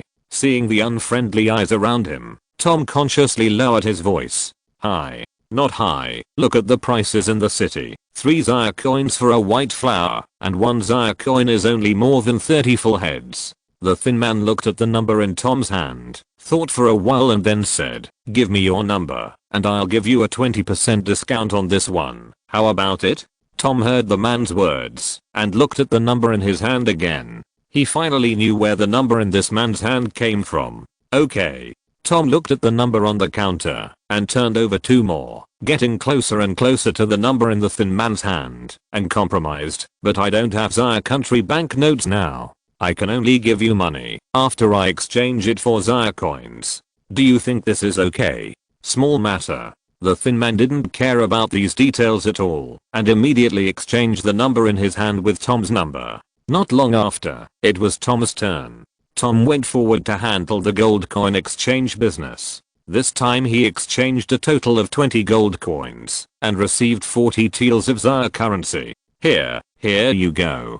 Tom came to the door and saw the thin man waiting for him, so he gave the other party a 1-cent note and said, "You don't need to change the rest, but I want to ask a few questions." The thin man stopped taking out the money and saw that the other party was so tactful and asked happily, "Ask any questions you want. I will tell you everything I know and can say." Tom didn't care about the ambiguity in the other party's words and asked directly, "Why aren't you afraid that I won't pay you after I'm done? Look at what you said." The thin man smiled and said, "You are giving me money. I can tell at a glance that you are a big businessman and know what integrity is.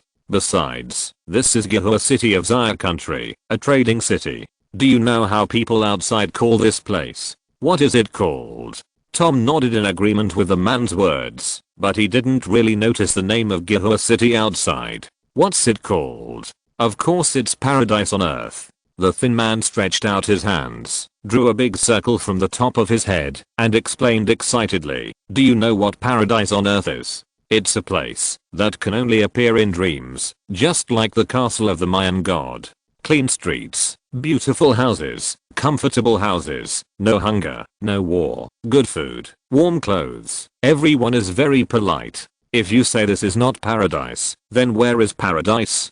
Tom didn't expect the thin man to say such a thing, which made him unable to recover for a long time. The man's description of this city is what he, a traveling merchant, can feel the most. For a little bit of profit, he ran around, slept in the wind and rain, and now there is war everywhere, and he might die in a deserted place at any time. So when he heard the thin man's words, he had the urge to settle in this city. Is this city really that good? As soon as Tom asked this question, he knew he shouldn't ask it. Before the man could react, he continued, "There are wars everywhere outside. Doesn't anyone come to attack this place?" "Yes, some time ago. I don't know where a group of reckless thieves came from. I heard that there was gold everywhere in the city, and they wanted to attack Gihua city." The thin man said this, as if he thought of something that made him happy, and he laughed. What was the result? Seeing that the other party was only halfway through his words, Tom was happy by himself. He risked making the other party unhappy, so he interrupted the other party's recollection and asked aloud, because he really wanted to know what happened next. If you're listening to this novel on a channel other than Fanfic World, it means they downloaded and uploaded it without effort. We cordially invite you to visit our channel, Mundo Fanfic Novelos. There you'll find the original version of this story and you can explore many other novels of various genres. We're waiting for you to immerse yourself in a world of incredible novels. Chapter 237 More changes. Maybe Tom was overthinking, or maybe his past appreciation experience made him think too much. The thin man was not angry, but even happier about his question. As for the result, of course they were all wiped out. The thin man finally got the chance to show off the incident to outsiders.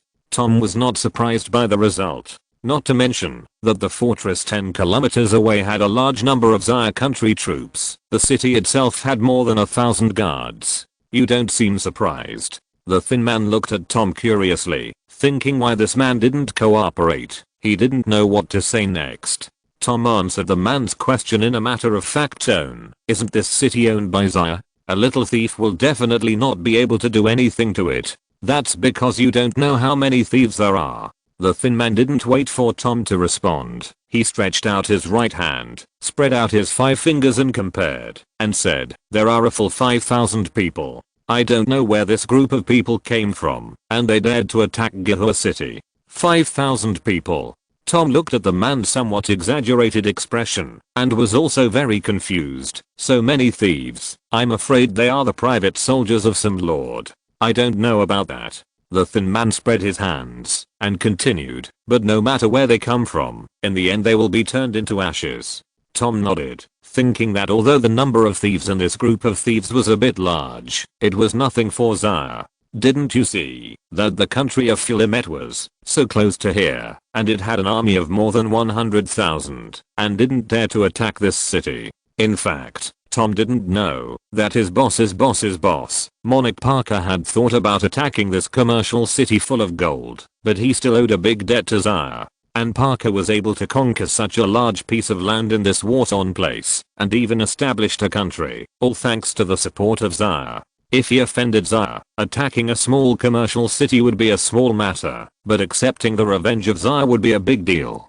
Not only would he create such a powerful enemy for himself, but he would also cut off his retreat and support. Parker was not stupid enough to do this. The most important thing was that Parker knew that even if he sent troops to attack the city, he might not be able to capture it. By the way, aren't the 2 security guards at the door from Zaya? There are many other people living in this city now.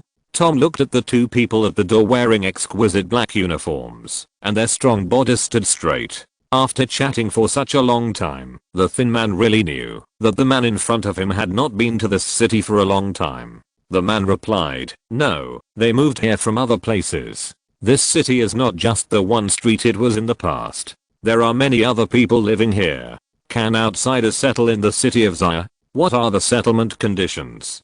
Tom got the expected answer, but he wanted to know more about the settlement conditions. Even if he couldn't live here, he still had family. Settlement conditions? Very simple. The thin man saw another caravan parked in front of the bank, thinking that this was another business, so he quickly said to Tom, "As long as you apply, you can settle here with the consent of the Zaya people. My business is here. Ask me later if you have any questions." The thin man pointed to the caravan at the door and said to Tom anxiously.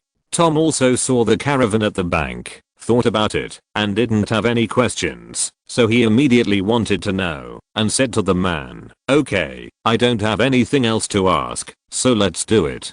Tom waved his hand to the other party and left the bank, passing by the leader of the caravan who came in, and returned to the caravan to find a place to stay in the city. He remembered that there was an inn on this street that could provide accommodation, but he estimated that there were no vacancies there now. At the end of the street, Tom remembered that there was an open space where many merchants set up tents to do business. When he walked to the end of the street in his memory, there was no end. It was still a street, but there was only a crossroads. Looking from afar on the opposite side of the intersection, there was a street with no end in sight. Looking left and right, there were also various shops. Tom stopped a passerby and asked politely, "Hello, where can I find a place to stay?" "There are places to stay everywhere. You are a caravan, right?" The passerby saw the carriage team behind Tom and confirmed his own vision. Then he pointed to the end of the street opposite and replied, "Go along the central avenue. There is a central trade square, surrounded by many shops, and the circle of inns outside is the circle of accommodation. You can go there to look for it." "Okay, thank you." Tom thanked the passerby and continued to walk forward along the street. "Wait, what about you guys? Didn't you see someone directing the caravan in the middle of the intersection?" A passerby saw the caravan about to cross the intersection and hurriedly stopped them. This was not the first time he had encountered such a situation. Everyone who came to this city for the first time would make all kinds of mistakes. Tom stopped in confusion and saw that there was really someone at the intersection making gestures, directing the caravan and pedestrians at the intersection. He only knew that in Gihua City, the caravan could only take the caravan road, pedestrians took the pedestrian road, and there was a fast horse road in the middle of the road specifically for fast horses, but he really didn't know that there were so many rules at the intersection. After he stood there and watched for a while, he knew the rules of the intersection. It was a very simple rule. One side stopped, and the other side went. Tom passed the intersection and continued to walk forward. He came to the central avenue introduced by the passerby. This was a place Tom had never been to before. It seemed to be an open space where tents were set up before. While walking along the road, he looked at the shops on both sides of the street. There were many shops that he had never seen before. Looking at the signs, some seemed to be opened by other caravans. It seems that the shops in this city now allow other people to open shops, but the architectural style is all Zygo's. Soon, Tom came to the central trade square mentioned by passers-by. The moment he walked out of the street, the noise filled his ears made him lose his mind for a moment. Looking at the very lively trade square, the neat and orderly stalls, and the crowds passing by, Tom knew that this city was far more prosperous than he imagined. Tom did not enter the square, but led the caravan around a corner and came to the inn accommodation area mentioned by passers-by. After entering, there were inns and hotels of various names on both sides of the street. Looking at the signs and words, there are not many inns opened by Zygo. Most of them are opened by outsiders, but according to the regulations of Gihua City, no matter what kind of sign, there must be Chinese characters. Tom found a hotel with rooms, which was not opened by Zygo people. After arranging the caravan, he went out to visit the city again. Walking through the streets, looking at all kinds of shops and people of different styles, he felt that it was unreal. It seemed that such a place could only exist in dreams. No, not even in dreams. There really is such a place in reality. There is no fighting, no war, and people are polite to each other. It seems that everyone's quality has improved a lot. Chapter 238 Mall Exhibition. The more Tom looked at the city, the more he wanted to settle down there. However, he could only think about it. He was still a little unwilling to give up his efforts until now. He wanted to move up a level. Although the life here was like a dream, it was not suitable for his personality. Tom still wanted to be a superior person. Tom shook his head and stopped thinking about it. It was a bit pointless. He took a general look at Gihua City and returned to the hotel to prepare for the textile exhibition prepared by Zaya Country. After a few days of inquiries, Tom knew that the exhibition would be held in the Central Trade Plaza. The time would be 3 days later. According to the calendar of Zaya Country, it would be the 5th day of the 5th month of the 9th year of Cheyenne. Tom had been in Gihua City for so many days, and he felt more and more that this city and the outside world were two different worlds. The outside world was in dire straits because of the war. The civilians had not lived a peaceful day. They were all worried that the rebel army would come one day and destroy their families. In this city, built by Zaya Country, the civilians lived a comforting life. The smiles on their faces made him feel that they were two different worlds.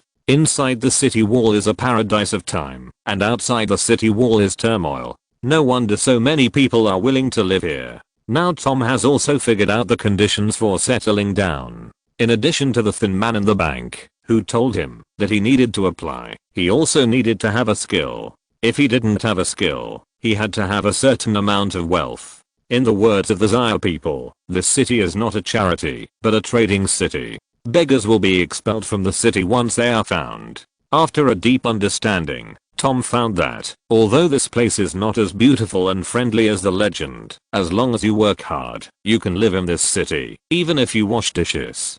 Tom can understand this very well. After all, there is no such thing as a free lunch. If people don't work hard and blame others, they will only make others disgusted.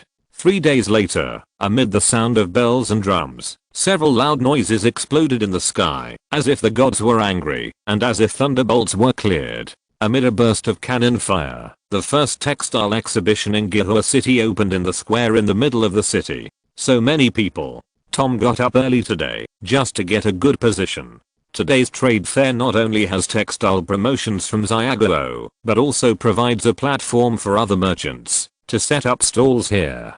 Because the stalls in Gihua City are limited, they are managed by reservation in order to take care of the later merchants and allow more merchants to have a chance to display their products. Therefore, a reservation can only be made for 1 day, and once it is found that someone has made a reservation on behalf of others, the opportunity to set up a stall in the next month will be cancelled. The quota for the stall is reserved by queuing, but the position on the day is first come first served, and it is forbidden to fight. If you are caught fighting, both of you will lose the stall at the same time. This is done for order, to prevent people from arguing, or even fighting for a stall. Therefore, every day there are merchants queuing up to reserve stalls, and every day there are merchants who go to grab stalls before dawn. As for those who violate the rules of Gihua City, they will be expelled from the city and will never be able to enter the city again in a short time. You must know that this city is full of business opportunities.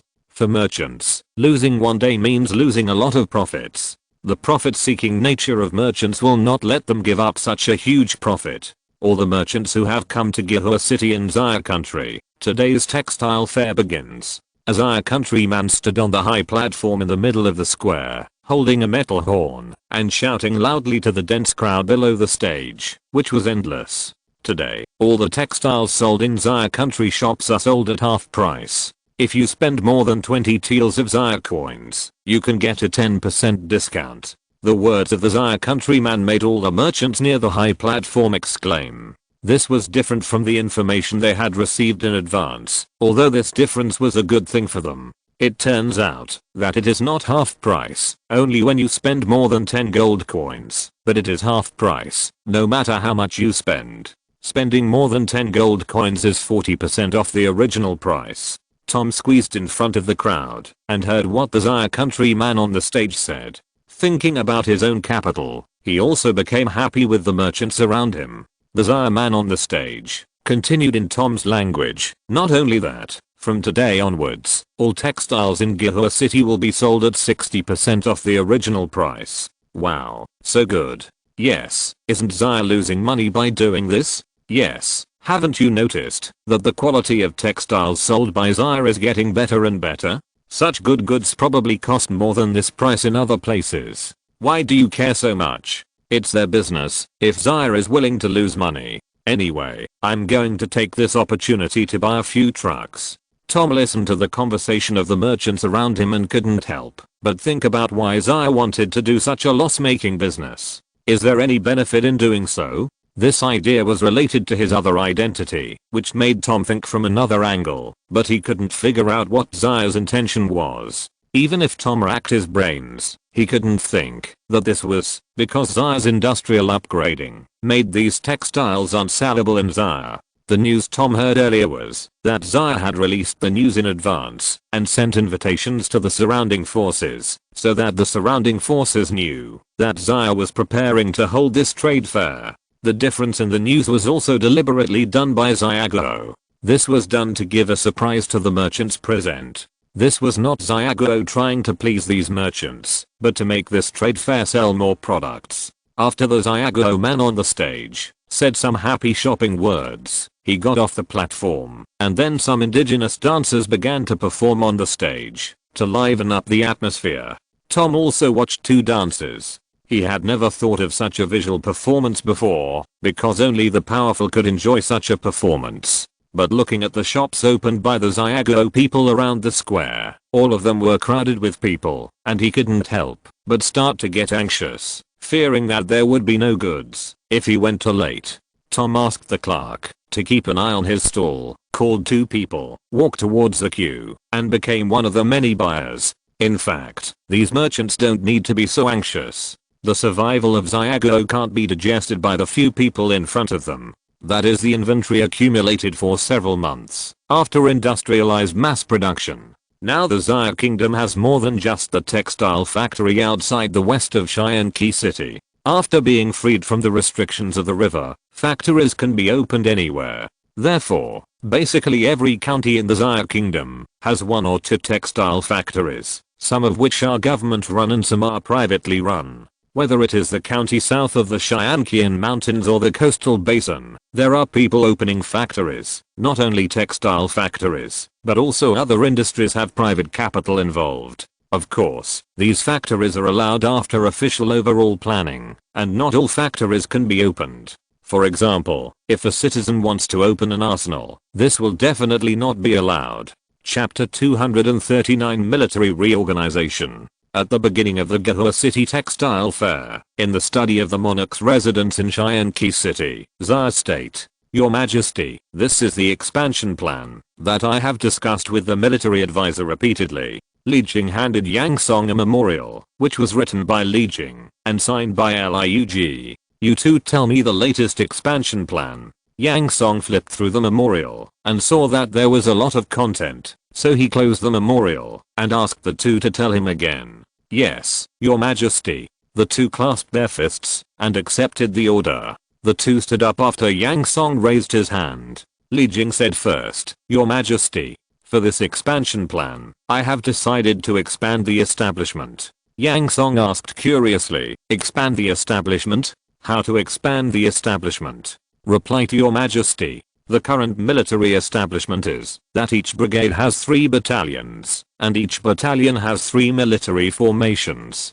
Going down, each level also has 3 subordinate establishments, which is called the 3-3 system." Li Jing briefly explained the existing establishment. Lurk continued Li Jing's words and said, "After discussing with General Li, I think the current organization is too small, which is not conducive to the full play of the commander of an army. Just like in the last war, General Li King could command 2 brigades alone to fight." Yang Song thought of the last battle report and felt that what the two said was right. In the last war, with the assistance of Lu Su, Zhang Wei, Yu Shu and others, Li King easily commanded 2 brigades plus tens of thousands of militiamen.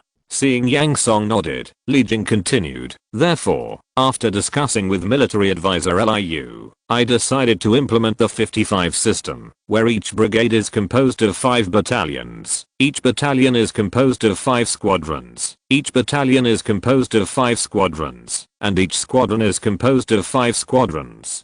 Lurk added, "In this new 55 system, after repeated consideration by the two of us, we decided to cancel the soldiers' formation level between the battalion and the battalion. If the intermediate organization of soldiers is added, and based on a squad of 12 people, the soldiers' formation level will have 1,500 people, and the battalion level will have more than 7,000 people. When it comes to the brigade, it will be as high as more than 40,000 people." Lurk explained, "A brigade of 40,000 people is a bit too much." "Well, Bowen, pharmacist, your concerns are even reasonable. Our country now has the organization of 3 brigades." Yang Song also understood it. After thinking about it carefully, he continued, "Rather than saying it is an expansion of the army, this expansion is more about reforming the organization of the army. If we add the middle organization of soldiers, 1 brigade will have more than 40,000 people. If we include the city guards and conscripts, 4 brigades will have more than 160,000 people. For the Xia Kingdom, which has less than 3 million people, the ratio of military to civilians is close to 120. This high ratio is not conducive to the development of the Xia Kingdom. Your Majesty is wise." Lurk immediately complimented him, and then said, "Because our country does not have enough generals to lead the army, if we expand the army according to the existing organization, the newly added troops will have no one to lead." Military advisor Liu is right. Li Jing continued, "I have also thought about promoting outstanding talents in the army, but after my detailed investigation, the battalion commanders such as Qi Jun, Yan Ren, and Liu Yan are already the limit." In addition to the reasons mentioned by Li Jing and Lurk, there is actually another reason, that is, the number of troops in the Xia Kingdom is relatively small. Counting the city guards and conscripts, there are only 4 brigade level troops. If the number of people in each brigade is too large, it will be disadvantageous for the monarch Yang Song to control the army. Lurk smiled at Li Jing and continued, "Therefore, we have decided on a new organization plan. The number of people in each brigade is set at 7,800, and the total number of people in the 4 brigades is 31,200. After expanding the Emperor's Imperial Guards and Jinai Wei according to this organization, the total number of the army has reached 34,200. Yang Song thought about this number and found it very suitable for the current Xia Kingdom. This is equivalent to doubling the original number of people. With this force, the military pressure on the outside of the pass will be much smaller. What about the specific organization of Li King's infantry brigade and Hu Okubang's cavalry brigade?" Yang Song was still very concerned about these 2 main brigades. "Your Majesty, after the reorganization of the infantry brigade, I call it the regular brigade, which means a regular military brigade." Li Jing explained the new name of the army, and then replied, "The regular brigade is an independent combat unit of the army, with a major general and a staff officer, 5 battalions under it, and a brigade headquarters of 300 people, with a total of 7,800 people in the brigade. The brigade headquarters has the number of people in a battalion, divided into 5 squadrons, namely a field artillery squadron, a one-man siege artillery squadron, 2 personal guard squadrons, and a service squadron. Li Jing explained the organization of the brigade headquarters in detail. The service squadron is composed of personnel such as war drums, horns, gongs, command flags, and communications. One of the 2 personal guard squadrons is a cavalry squadron, and the other is an infantry squadron. After Yang Song nodded and understood the organization of the brigade headquarters, Li Jing continued, the 5 battalions are 2 regular battalions, a long-range attack battalion, a cavalry battalion, and an artillery battalion. A conventional brigade has a total of 60 field artillery pieces and 30 siege artillery pieces. After Li Jing finished talking about the brigade level organization, Lurk explained in detail. Compared with the infantry brigade organization, the number of artillery pieces has been reduced. This organization is also changed in consideration of the high cost of artillery and the obviously too high artillery configuration of the original infantry brigade. This organization is more in line with the original intention of being able to form a large number of troops. Yang Song agreed with Lurk's words from the bottom of his heart. The current conventional infantry brigade was rewarded by the system. Although it has the name of conventional, this conventional is obviously something that the Xia kingdom cannot afford, so Yang Song has always regarded this so-called conventional infantry brigade as an elite army. A regular battalion consists of 3 close combat battalions, 1 long-range attack battalion, and 1 light cavalry battalion. The long-range attack battalion consists of 3 long-range attack battalions, 1 close combat battalion, and 1 light cavalry battalion. The cavalry battalion consists of 3 light cavalry battalions and 2 heavy cavalry battalions. The artillery battalion consists of a field artillery battalion, a siege artillery battalion, a close combat battalion, a long-range attack battalion, and a light cavalry battalion. The battalion is a basic combat unit of the army. It has a colonel, a simmer, and the colonel is directly under one of the battalions, totaling 1,500 people. Li Jing's explanation of the battalion level organization was very detailed. After talking about the battalion level organization, he thought for a while and said, for the organization of the Imperial Guards and the Jinaiwei directly under the monarch, I suggest that it be expanded to 1,500 people. Hearing Li Jing's suggestion, Yang Song shook his head and said, the Jinaiwei is just acting as a military police, while also protecting me.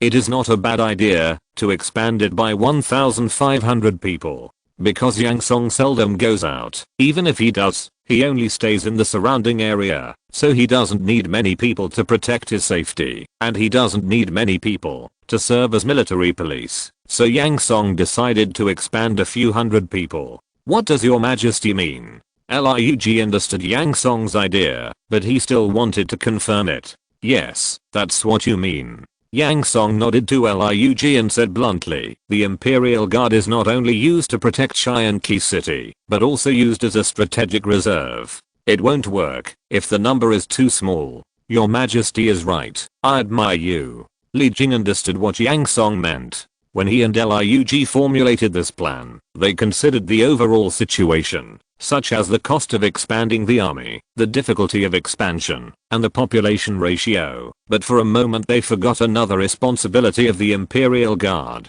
Of course, this is related to the nature of the Imperial Guard. This army is directly under the command of the monarch Yang Song, and he can't interfere too much. Chapter 240, The Divine Machine Camp departs. Let's expand the Imperial Guard into a brigade. Yang Song said directly, I think Zhao Wu has been useful in recent years, and he is qualified to be promoted to a Major General Brigade Commander. Yes, I obey your order. Seeing that Yang Song had made a decision, the 2 men agreed in unison. In fact, Yang Song's change was related to the number of troops after the reorganization. There were more troops outside, and his direct troops could not be too few, which was not conducive to his rule over the army as a monarch. Lurk and Li Jing just figured out all the intricacies of this, so they simply agreed to Yang Song's change of plan. Then the Jinaiwei will be expanded to a battalion, and the Imperial Guard will be expanded to a brigade. Li Jing immediately changed his plan. Lurk thought for a while and said, the Jinaiwei and the Imperial Guards who are directly under His Majesty, have a special status. I suggest that the Jinai be changed to a heavy armored battalion, a close combat battalion, a long range attack battalion, a light cavalry battalion, and an artillery battalion. Such an organization can ensure that every brigade outside has Jinai stationed. Yang Song smiled with satisfaction at Liu's suggestion and said, Bowen's suggestion is good. In this way, no matter what kind of troops are stationed outside, the Jinai can send people to serve as military police. I'm ashamed. Liu bowed and said, compared with the previous plan, I'm just trying to make up for the loss. After what His Majesty and military advisor Liu said, Li Jing reacted immediately and then stated his suggestion. I suggest that this brigade of the Imperial Guards be organized into a heavy armored brigade, which will enable the Imperial Guards to play a decisive role when acting as a strategic reserve. Well, then what is the organization of this heavy armored brigade? Yang Song asked. After discussing with Liu in a low voice for a while, Li Jing replied, the heavy brigade is roughly the same as the regular brigade. It also has a brigade headquarters of 300 people, but the 5 battalions under its jurisdiction are a heavy battalion, a heavy cavalry battalion, a regular battalion, a long-range attack battalion, and an artillery battalion. The heavy brigade also has 60 field artillery and 30 siege artillery. Liu continued to add, the difference from the regular brigade is that there is 1 more heavy battalion, and 1 heavy cavalry battalion, and 2 fewer regular battalions. After listening to the two people's explanation, Yang Song thought carefully and found that compared with the original infantry brigade, the regular brigade had fewer heavy cavalry and heavy infantry in the same unit, which made it more convenient to form a large number of such organizations. Although the number of heavy infantry and heavy cavalry organized in the heavy brigade is large, they usually guard Chianqi City, and they can exert their powerful combat power after going to the battlefield, which can kill 2 birds with 1 stone.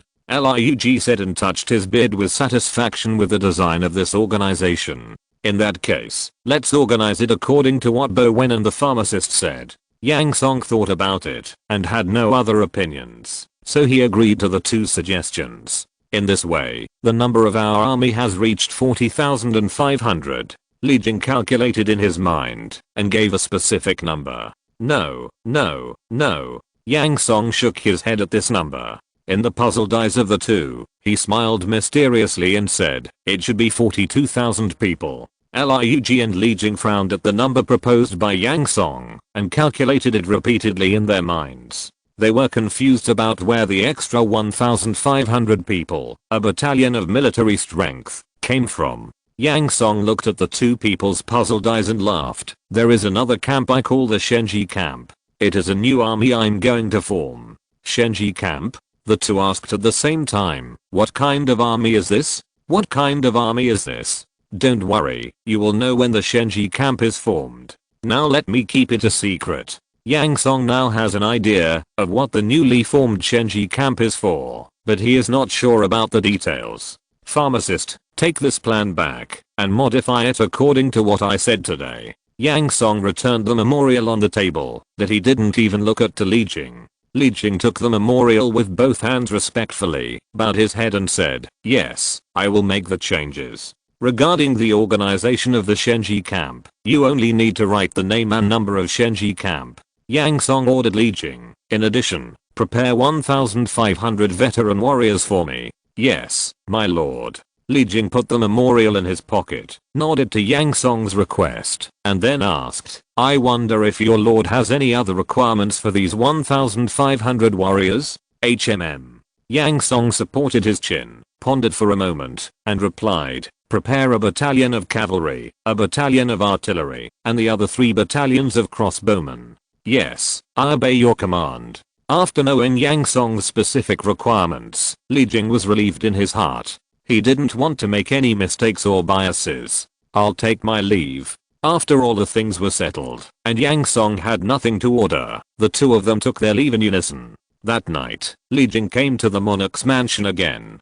He handed the revised plan to Yang Song for a view. Yang Song read it carefully and stamped it with the monarch's seal. When he saw no problem, The plan stamped with the monarch's seal represented the official implementation, and the reorganization and expansion of the army officially began. Of course, the degree of reorganization this time was greater than the last time. Although the number of people had more than doubled, with the experience of the last time, Li Jing was more relaxed this time.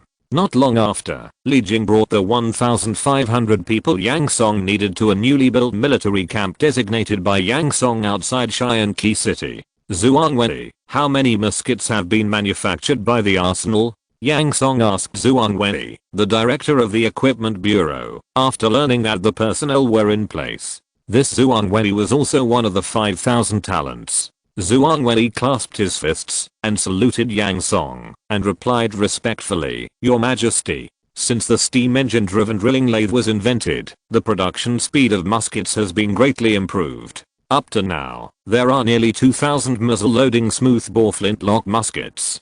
2,000? This number is not bad. Yang Song thought. It took half a year from the birth of the steam engine to the production of qualified lathes, and less than half a year from the production of the lathes to now. It is very good to have the current results. You know, it is not that you can produce finished products immediately after you have machinery and equipment. After assembling the steam engine and lathe, you still need to go through repeated debugging.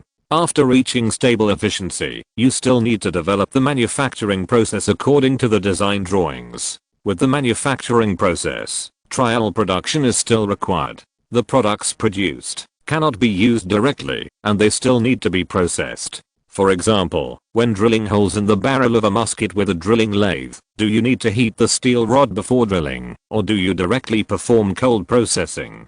How can cold processing avoid loss of precision? These problems cannot be solved overnight. Even if the bore is completed and qualified, the barrel still needs to be deburred, the appearance is processed, the till is sealed, and the charge door is made. It was only in the last 2 months that a full set of assembly lines was established to produce muskets. The fact that nearly 2,000 muskets could be trial produced in 1 or 2 months was also thanks to the powerful power of the steam engine. Chapter 241 Equipped with firearms. The Shenji battalion with 1,500 soldiers did not need 2,000 muskets. Yang Song said to Zhuang Wenyi, "Send 1,500 muskets to the barracks outside the city, and send another artillery battalion." "Yes, my lord, I obey your orders." Zhuang Wenyi was in charge of the equipment bureau. No matter what Yang Song planned, he just had to complete Yang Song's orders accurately and in a timely manner. After everything was ready, Yang Song brought Li Jing, Deputy Director of the Military Department, Zhuang Wenyi of the Equipment Bureau, Yang Ren of the Rear Security Bureau, Yang Zhen of the Military Bureau, and Liug, the monarch's military advisor, to the Shenji Battalion's exclusive barracks outside the north of Xianqi City, next to the Martyrs Park. "I pay my respects to your lord."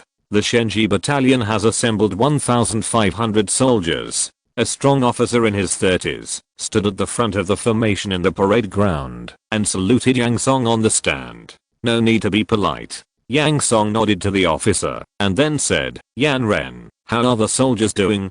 This officer was the former commander of the 2nd Battalion of the Infantry Brigade and was previously the commander of the long-range attack formation of the Guard Battalion. Because he had experience in commanding strong crossbows, bows, and arrows, crossbows, artillery, cavalry and other arms, Yan Ren was appointed to lead the newly established Shenji Battalion. Although he was transferred from the main army to a newly established battalion, this battalion was directly under the monarch, and his immediate superior was the monarch Yang Song. This represented Yang Song's trust in him, and he was also promoted to a close minister of the monarch, with unlimited prospects. "Your Majesty, all the soldiers of the Shenji Battalion are ready, and can meet the challenge at any time." Yan Ren's heart was full of excitement and confusion, but since Yang Song had asked, he had to answer seriously. Yan Ren was leading his battalion well in Shanhaiguan, and suddenly received a monarch's order, not a general's order, but a monarch's order directly from the monarch. The content of the order was to transfer him back to Xianqi City, to serve as the commander of a new direct battalion established by the monarch. When he heard the announcement of the Jinaiwei, he was stunned on the spot, and did not react for a long time. After reacting, Yan Ren became very excited, even though he usually did not care. This was a big surprise. Until now, Yan Ren still remembered what the Jinaiwei captain who read the order said to him. Congratulations, Lieutenant Colonel Yan. We will all work directly under the monarch in the future. Please take care of us in the future. After the excitement, Yan Ren saluted Lu Su who came to witness it, and then went directly to the main account of the infantry brigade to meet the king and say goodbye to him. But when he first spent 3 days riding to Linhei town, and then took 3 days by sea to Xianqi city, he was quite surprised when he met Yang Song. He only knew that Yang Song had newly established a battalion called Shenji Battalion, but he didn't know what kind of army it was. When he arrived at the newly built military camp of the Shenji camp, what he didn't see was a group of soldiers without any weapons and equipment, and even he himself was no exception. Even though these soldiers didn't have any weapons and equipment, and were only wearing black battle robes, he knew at a glance that these soldiers were all elite soldiers who had experienced hundreds of battles. Finally, under the leadership of 5 captains, he became familiar with the composition of the soldiers in the camp. 300 light cavalry, 900 strong crossbowmen, and another 300 various soldiers. After understanding the situation of the military camp, even if there were no weapons and equipment, Yan Ren wanted to practice first, in order to initially establish his prestige. Until now, Yang Song came to the military camp with a large group of people and a large amount of supplies, and Yan Ren didn't know his specific task, although he had repeatedly guessed during this period. Very good. Yang Song was very satisfied that Yan Ren had not slacked off during this period, and he had passed his initial test. Yang Song's intelligence system was everywhere. Zhuan Wei, distribute the weapons and equipment. Yang Song turned his head and tapped Zhuan Wei behind him and ordered. While weapons and equipment were being distributed, Li Jing took a half step forward and stood behind Yang Song, saying, "Your Majesty, are these muskets really that powerful?" During this period of time, Li Jing, as the deputy director of the military department, also knew that Yang Song had ordered the equipment bureau to manufacture a batch of muskets. It was said that they were very powerful weapons, but because Yang Song issued a confidentiality order, the deputy director had no chance to see the specific power of this weapon. Pharmacist, don't be anxious, you will know in a while. Yang Song smiled mysteriously at Li Jing's question and signaled Li Jing to be patient. When the soldiers received the newly issued new weapons, although they were all wondering what this weapon with an iron pipe and a bent wooden support was, they all stood still solemnly on the surface. After Yang Song saw that everyone had received a musket, he said to Wang Wei, the commander of the Jinaiwei, "Wang Wei, go and demonstrate how to use the musket." "Yes, I obey your command." As the commander of the Jinaiwei responsible for protecting the monarch's safety, Wang Wei was the first to receive a musket. After several months of training, he was already very skilled in using this muzzle-loading, smoothbore, flintlock musket. Wang Wei, wearing armor and carrying a musket, walked directly to the shooting range on the side. After receiving the order, he stood still 100 meters in front of the shooting range, placed the musket he was carrying vertically on the ground with the muzzle facing upwards, held the muzzle with his left hand, and took out a finger-long and thumb-thick paper tube from the leather armor on his back with his right hand. He tore open the red end of the paper tube with his mouth, took out a round lead ball, and then poured all the chestnut black gunpowder in the paper tube into the barrel. After pouring it, he squeezed the paper tube into a ball and stuffed it into the muzzle, and then stuffed the lead bullet into the muzzle. Then he took out the long iron strip under the musket and pushed the lead bullet and the paper ball underneath to the bottom with force, and put the bullet feed rod back into the slot under the musket. Finally, Wang Wei leveled the musket, took out a pointed vessel from his waist, poured a little gunpowder from it into the firing port of the flintlock, moved the flintlock hammer, held the front of the gun body with his left hand, held the gun handle with his right hand, pressed the butt of the gun tightly against his right shoulder, and aimed forward.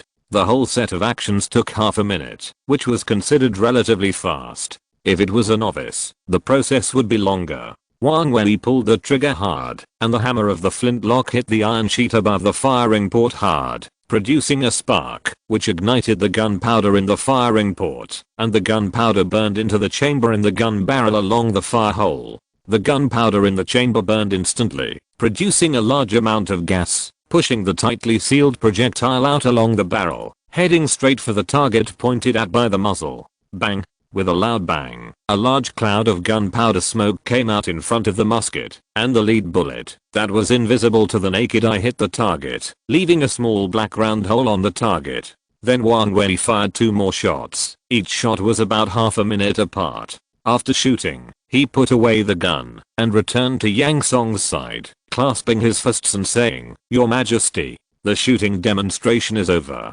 Very good." Yang Song smiled and praised Wang Wei, then turned to the soldiers in the audience and said loudly, "This is your new weapon. The full name is the muzzle-loading smoothbore flintlock musket. You can also call it a musket directly. You have seen its power. This is a very powerful weapon. Muzzle-loading smoothbore flintlock musket, divided into 2 models, infantry type and cavalry type. Infantry type flintlock musket, caliber 20mm, gun length 15-60mm, gun weight 5.5 kg, projectile weight 33 grams, effective range 100 meters. Cavalry type flintlock musket, caliber 17mm, gun length 1200mm, gun weight 4.6 kg, projectile weight 21 grams, effective range 70 meters. Right square bracket.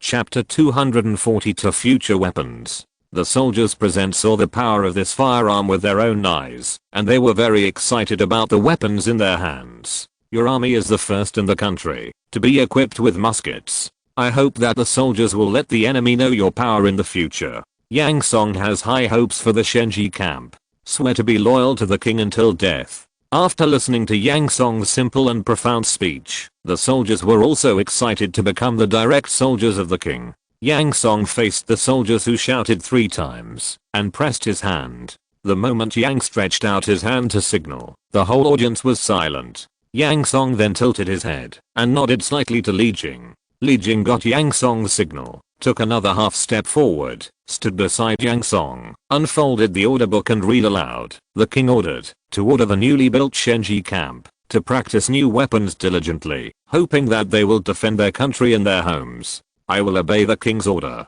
The Shenji camp has a total of 5 battalions. In addition to 3 musket battalions and 1 artillery battalion, there is also a battalion headquarters. ZHU Cheng of the battalion headquarters is somewhat different from the brigade headquarters. Although both have 300 people, the battalion headquarters of the Shenji battalion has 2 cavalry squadrons, 2 musket squadrons, and 1 service squadron. And no matter whether it is a musket battalion or an artillery battalion, or even a cavalry and service soldier, everyone has a musket, but the muskets equipped by the soldiers on horseback are cavalry type.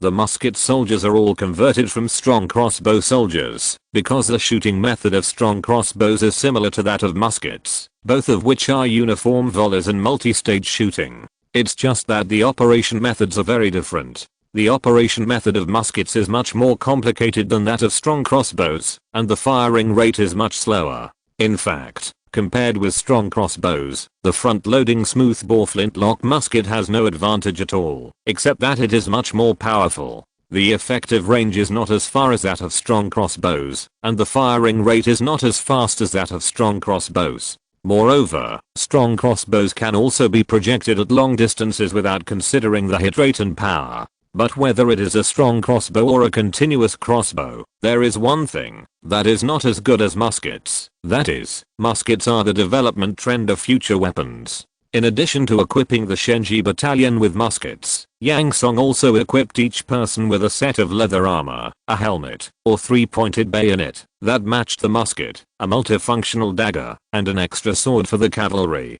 The weapons and equipment of the artillery were the same as those of the musketeers, except that the main task of the artillery was to operate the artillery in the past, but now in addition to operating the artillery, they can also use muskets to fight. After the weapons and equipment, war horses and supplies were distributed, Yang Song asked the soldiers in the audience to disperse, and he brought Yan Ren, Liug and others to the main tent of the military camp. Yan Ren, you used to be the leader of the long-range attack formation, so you should know the combat methods of this kind of long-range attack weapons. Yang Song sat in the upper seat of the main tent and said to Yan Ren, who was sitting at the end. Yan Ren stood up and cupped his fists towards Yang Song and said, "Your Majesty, yes, I know the combat methods of long-range attack weapons." Yang Song hummed and nodded. "That's good. You have also commanded an infantry battalion, so you should also know the combat methods of close combat arms. After Yan Ren confirmed again, Yang Song continued, the combat method of the Shenji battalion is mainly based on long-range attack, and close combat is also required when it is necessary. Because the attack range of the musket is only 100 meters and the shooting speed is slow, a nearly 1 meter long bayonet-type bayonet is specially equipped for close combat. Yang Song notes that even in the era of machine guns, close combat weapons are also a must-have for soldiers. Yes, your majesty's order will be remembered. Yan Ren cupped his fists towards Yang Song again in a serious manner. Yang Song continued, I have a suggestion for the use of muskets. Yan Ren, you can refer to it. Yan Ren replied respectfully, I'm all ears. The use of muskets has many similarities with crossbows, such as multi-stage shooting. Yang Song thought for a while and said, but because the effective range of muskets is only about 100 meters, which is much closer than crossbows, it is very important to the courage of soldiers. Yang Song asked Yang Ren of the Rear Protection Bureau to take out the whistles prepared in advance. After Yang Ren handed all the whistles to Yan Ren, Yang Song pointed to the large string of whistles in Yan Ren's hand and said, the army's advance and retreat are all commanded by this thing. You can refer to the war drums and horns for specific methods. Yes, my lord, I will definitely make good use of this thing. Yan Ren held the string of whistles and answered seriously, well. Yang Song waved his hand to let Yan Ren sit down and ordered Yang Ren of the Rear Protection Bureau try to meet any needs of the Shenji camp. Yes, my lord. Yang Ren also stood up and clasped his fists to accept the order. Pharmacist. Yang Song said to Li Jing again, you also help Yan Ren improve the combat command of the Shenji camp. Yes, I obey your order. Li Jing clasped his fists to Yang Song and accepted the order. Yang Song asked Li Jing to help Yan Ren improve the combat command of the Shenji camp, because the Shenji camp was originally an experimental army. After the Shenji camp has improved all aspects and accumulated experience, it can promote muskets throughout the army. Li Jing's position as deputy director of the military department is only a part-time position. His real primary position is the director of the Command and Staff Bureau. One of the responsibilities of this department is to study and formulate military strategies and military needs. This military demand includes military command and combat tactics, so asking him to help Yan Ren improve the combat command of the new army is within his responsibility. After returning to the monarch's residence, Yang Song asked Liug, Bo Wen, what do you think of this new weapon? Your Majesty, I think the musket seems a bit useless now. Except for its great power, it is not as good as the crossbow in other aspects. However, this weapon is destined to dominate the world in the future. After watching the attack method of the musket, Liug has been thinking about the impact of this weapon and its future development. Oh. Yang Song changed his sitting posture slightly and asked curiously, why is Bo Wen so optimistic about this weapon? Your Majesty, the development of weapons such as crossbows and bows has reached its limit. Even if more improvements are made, the power is only so-so. Liug first talked about the limitations of cold weapons in long-range attacks, and then said, but firearms are different. It's only the first generation now, and it has such power. The future potential is limitless. And I have observed that its armor-piercing ability is even more extraordinary. Therefore, I suggest that your Majesty should vigorously develop firearms. After listening to Liug's words, Yang Song laughed and said happily, Bo Wen's words really touched my heart. You are right. The future belongs to firearms. This muzzle-loading smoothbore flintlock musket is just a relatively primitive weapon. There is also a more advanced breech-loading rifled flintlock musket in the library, but the cost of this musket is still a bit high considering the current industrial strength of Xia Kingdom. Yang Song said, thought about it again, and then confessed to Liug, Bo Wen, whether it is artillery or muskets, this kind of firearms is the future, and now it is just the beginning. Your Majesty is right. Liug agreed with Yang Song's point of view. Cold weapons have been developed for countless years. In the current Xia Kingdom, they have basically developed to the limit. No matter how much they develop, they can only be slightly improved, and there is no qualitative change at all. Hot weapons are completely different. The current muskets are just the beginning. Yang Song knows the future development. the nemesis of crowd tactics, machine guns, the king of land warfare, artillery, the sea fortress, battleships, later missiles, nuclear weapons, and even various energy weapons. This is the future of weapons. Chapter 243, Yan Ren's past. After Yang Song and the others left, Yan Ren sat alone in the main seat, where Yang Song had just sat. Looking at the string of whistles next to him, he unconsciously thought of his past experiences. At the beginning, he was one of the 300 soldiers in the city, when Yang Song held a martial arts competition to decide the officers at all levels. He defeated several opponents with his calm mind and strong body, and finally became a captain of archers. Not long after, they encountered a group of wild men in the south, and wiped out the tribe that dared to invade during their first attack. In this battle, he saw blood for the first time. Then came the first expansion and reorganization of the army. This expansion and reorganization took place after an earthquake, and during this period, a new fully armed army appeared, leaving these old men in a corner. During the expansion, he was appointed as the captain of a long-range attack formation in the guard camp, which was also a steady promotion. Not long after that, the barbarians in the south dared to invade the newly established Xia kingdom. When he heard the news, he was also angry. However, after calming down, he felt that there was something fishy about this matter, but Yan Ren did not think much about it at that time. Then, under the order of the monarch, the Xia kingdom decided to take the initiative and defeat the tribes in the south one by one. The battle went very smoothly, but there was a secret monarch's order to capture as many barbarian captives as possible and use them as coolies, which answered his doubts. He said that these barbarian natives dared to provoke the Xia kingdom. Isn't this looking for death? It turned out that the senior officials of the Xia kingdom needed the labor of these barbarian natives. It was also within Yan Ren's expectations to return with a great victory in the expedition to the Nanman.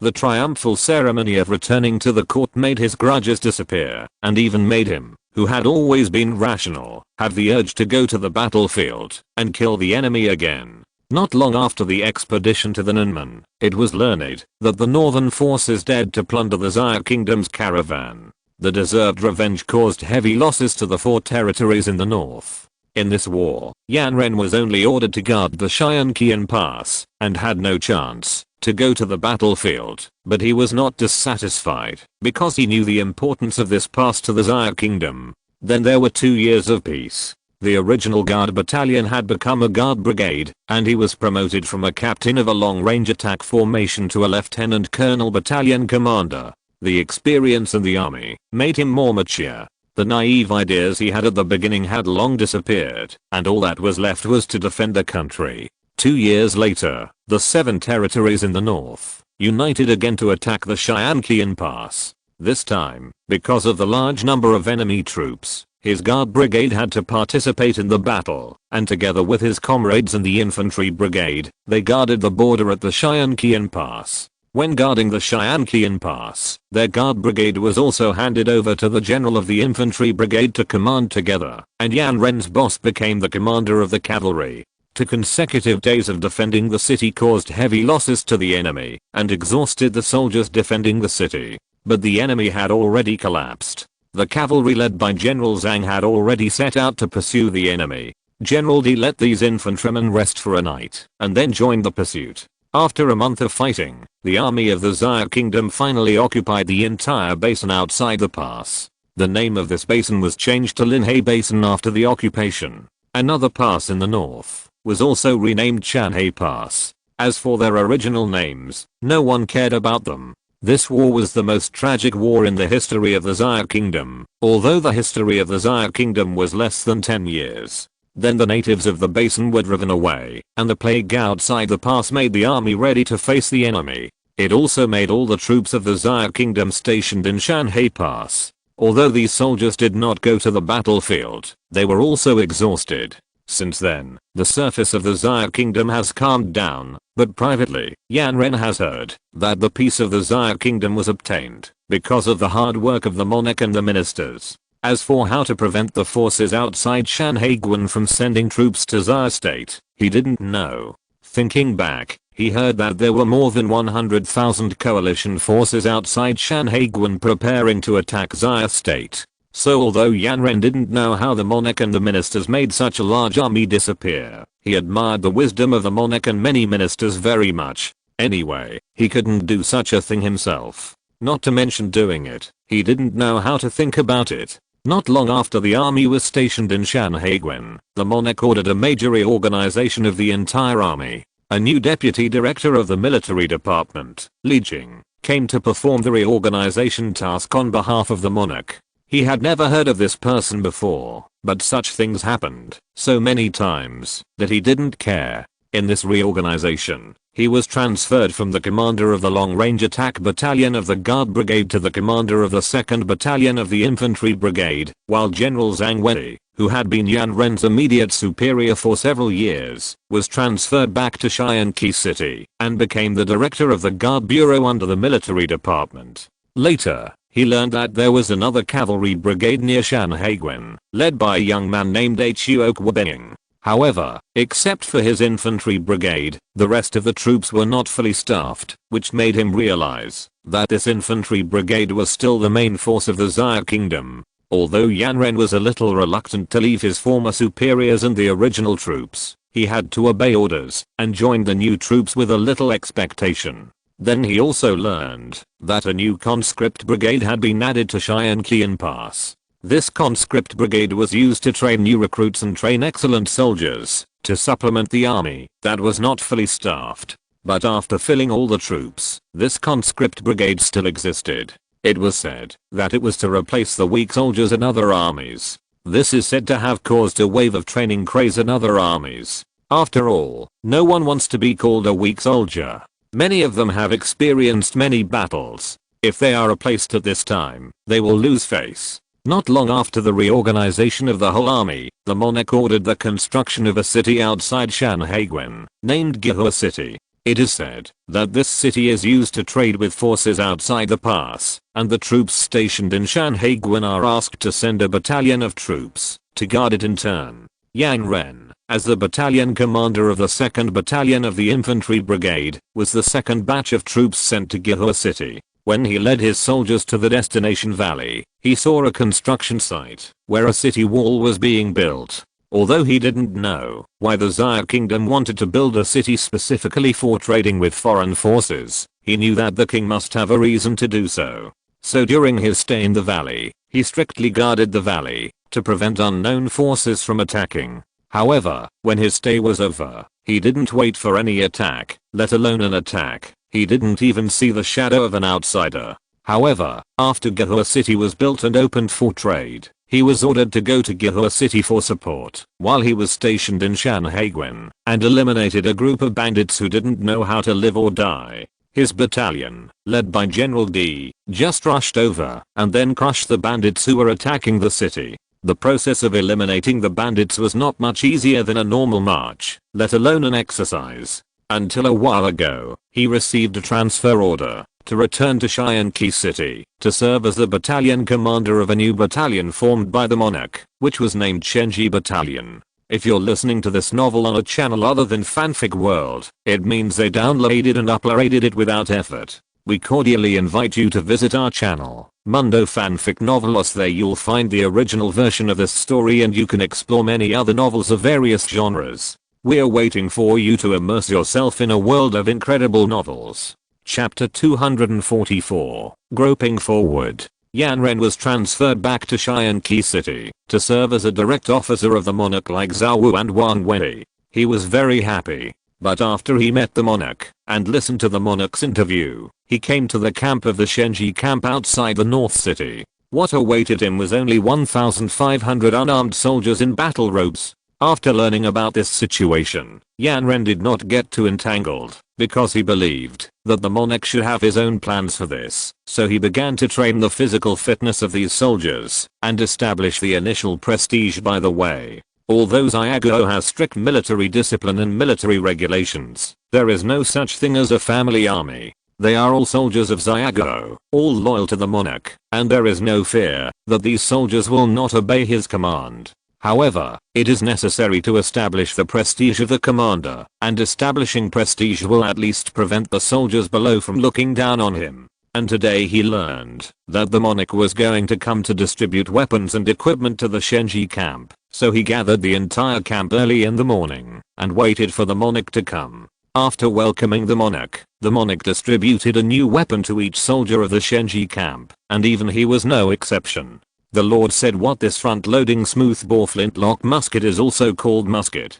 He said he didn't understand and didn't dare to ask, but he knew that the Lord would let them know what kind of weapon this was. Sure enough, the Lord asked Wan Wei, the commander of the Jinai Wei, to personally demonstrate the use of this musket 3 times, and Yan Ren suddenly realized that this was not a small-sized cannon. Cannon is a very powerful weapon, and he has seen the scene of cannons showing great power on the battlefield many times. This musket is really a small-sized cannon, so the Shenjiang he leads is very powerful. However, in the subsequent meeting, he also knew the defects of this weapon, that is, the range is short, only about 100 meters, which is far worse than the cannon. As for the slow loading, and only 2 shots per minute, he said he could accept it, and the Shenjiang was not a completely abandoned Malay army. In addition to these 2 shortcomings, what he was most concerned about was that the power of the musket did not disappoint him. The armor of the heavy infantry could not stop the attack of the musket at close range. With artillery in front, how could the power of this firearm be small? Thinking so much, Yan Ren suddenly sighed, because he thought of the new weapons that the Lord had just issued to the Shenji camp, and asked him to improve the combat command of this new weapon with the help of General Li of the military department. Although there were various suggestions from the Lord and the whistle in front of him, he thought for a long time, except for the tactics used when commanding the strong crossbow. He couldn't think of any other way. And where can this whistle be used? He used to only use war drums, horns, and gongs to command the army. He really didn't know how to use this whistle. By the way, didn't the Lord say to let General Li come to help me? I'll go and ask. Yan Ren did what he thought. After letting the army continue training, he took the whistle and musket to the military department of Shianqi City to find Li Jing to ask about the purpose of the whistle and the tactics of using muskets. General Li, I came here to ask you how to use the whistle that your majesty gave me. Yan Ren is now the commander of the Shenji camp directly under Yang Song, and he calls Li Jing I instead of your subordinate. Commander Yan, your majesty said that this thing should be used like a war drum or a horn. Li Jing's attitude towards Yan Ren has also changed. In the past, they were superiors and subordinates, but now the relationship is a little vague. In terms of military rank, Li Jing is a lieutenant general, and Yan Ren has just been promoted to colonel. When the two are compared, there is still a big difference, but Yan Ren is a commander directly under your majesty, and his rank cannot be completely determined. I will keep in mind what your majesty said, but there is no precedent to follow for this specific usage, so it is difficult for me to decide. Yan Ren told Li Jing about his difficulties. Li Jing thought about it and felt that Yan Ren was right, so he went back to the military camp of the Shenji camp with him.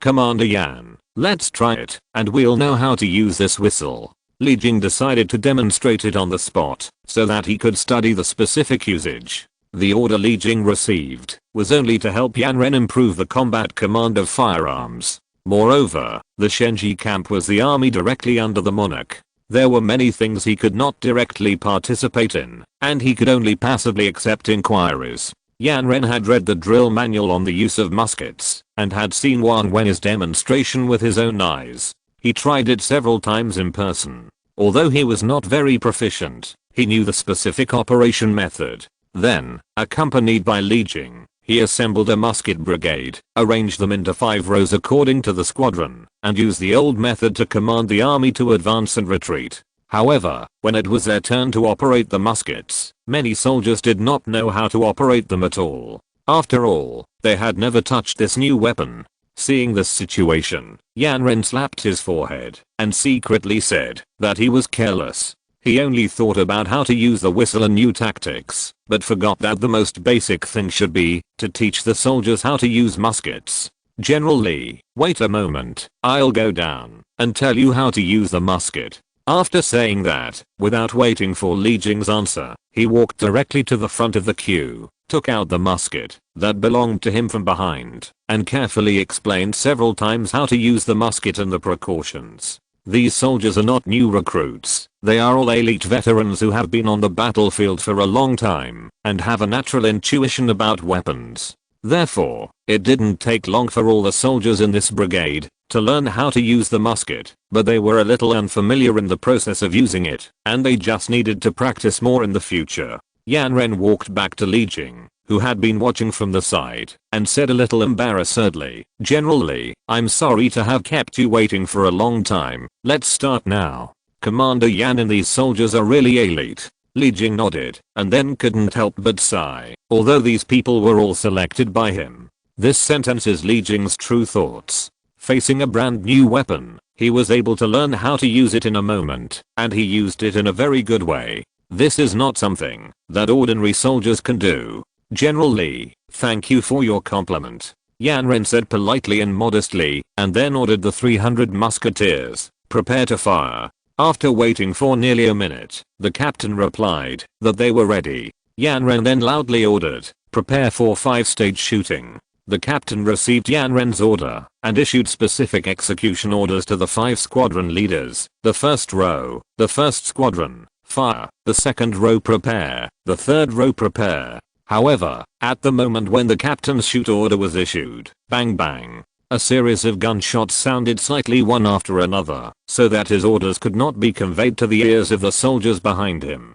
However, the soldiers who had experience in using strong crossbows knew what to do next without the orders of the officers. After the first row finished shooting, the soldiers in the second row then stepped forward and crossed the first row, standing in front, and then pulled the trigger of the musket in their hands at the gun target in front. When the soldiers in the second row took a step forward, the soldiers in the third row also took a step forward, while the soldiers in the first row took the time to reload ammunition on the spot. After a round of 5-stage shooting, although the whole process was very smooth, Yan Ren and Li Jing, who were standing by and watching, discovered a very important problem.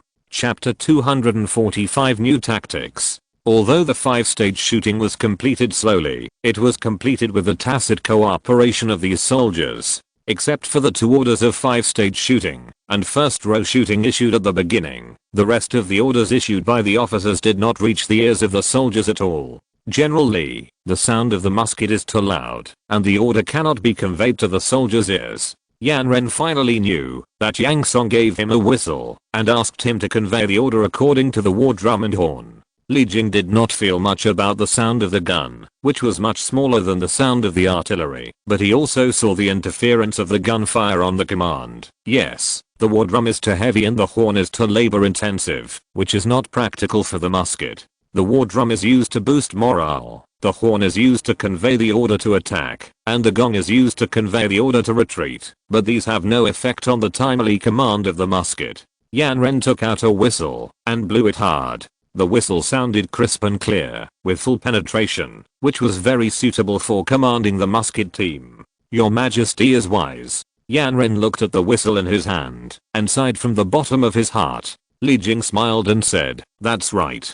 Your Majesty's foresight is often far beyond our reach." Yang Song didn't know that Li Jing actually had such a high evaluation of him. He was self-aware, and he was just looking back at the present from the future. But how to use the whistle to command the army? Although Yan Ren had an idea, he had not figured out how to do it specifically. Li Jing heard Yan Ren's whisper, as if he was talking to himself, and suggested, "Commander Yan, let's formulate the musket tactics first, and then discuss the command issue." General Li is right, I'm still too impatient. Yan Ren was not an emotional person, but he is now in an important position, and is valued by the king, so he can't help but be anxious for a while. Now awakened by Li Jing's words, he calmed down and analyzed the current situation. Just like Li Jing said, there must be specific tactics and methods before formulating specific command methods, and the order cannot be reversed. Thank you very much for your advice, General Li. After thinking clearly about the most important task now, Yan Ren sincerely clasped his fists to Li Jing and expressed his gratitude.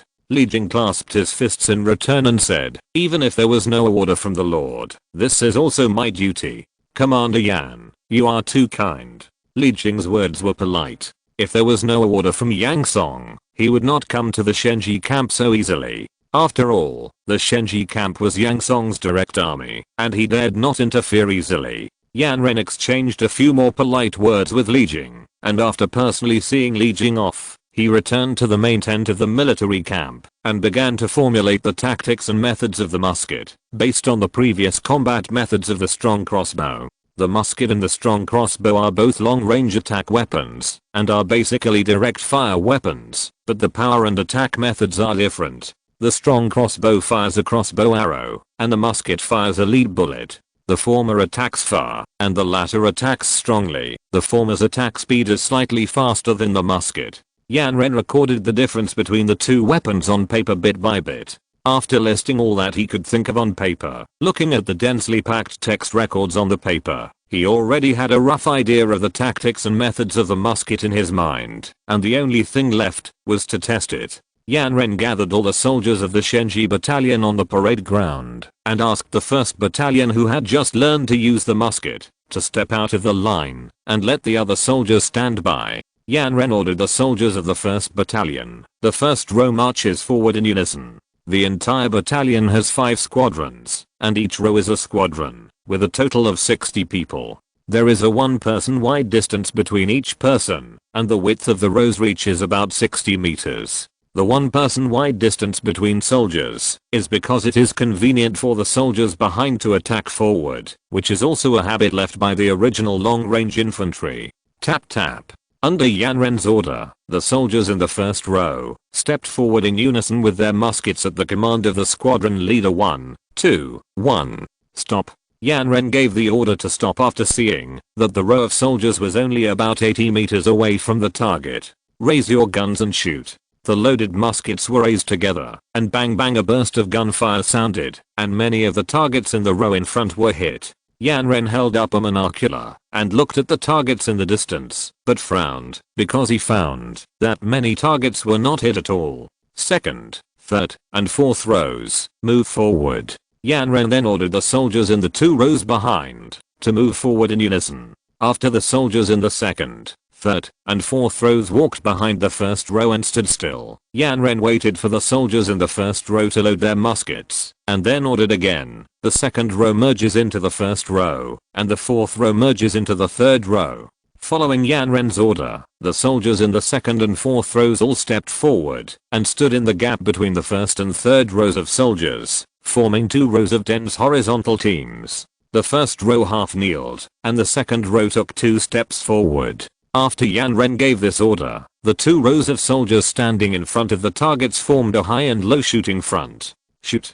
2 rows of soldiers, 120 people in each row. With Yan Ren's order, 1 volley of 120 bullets was fired, causing heavy losses to the gun targets on the opposite side.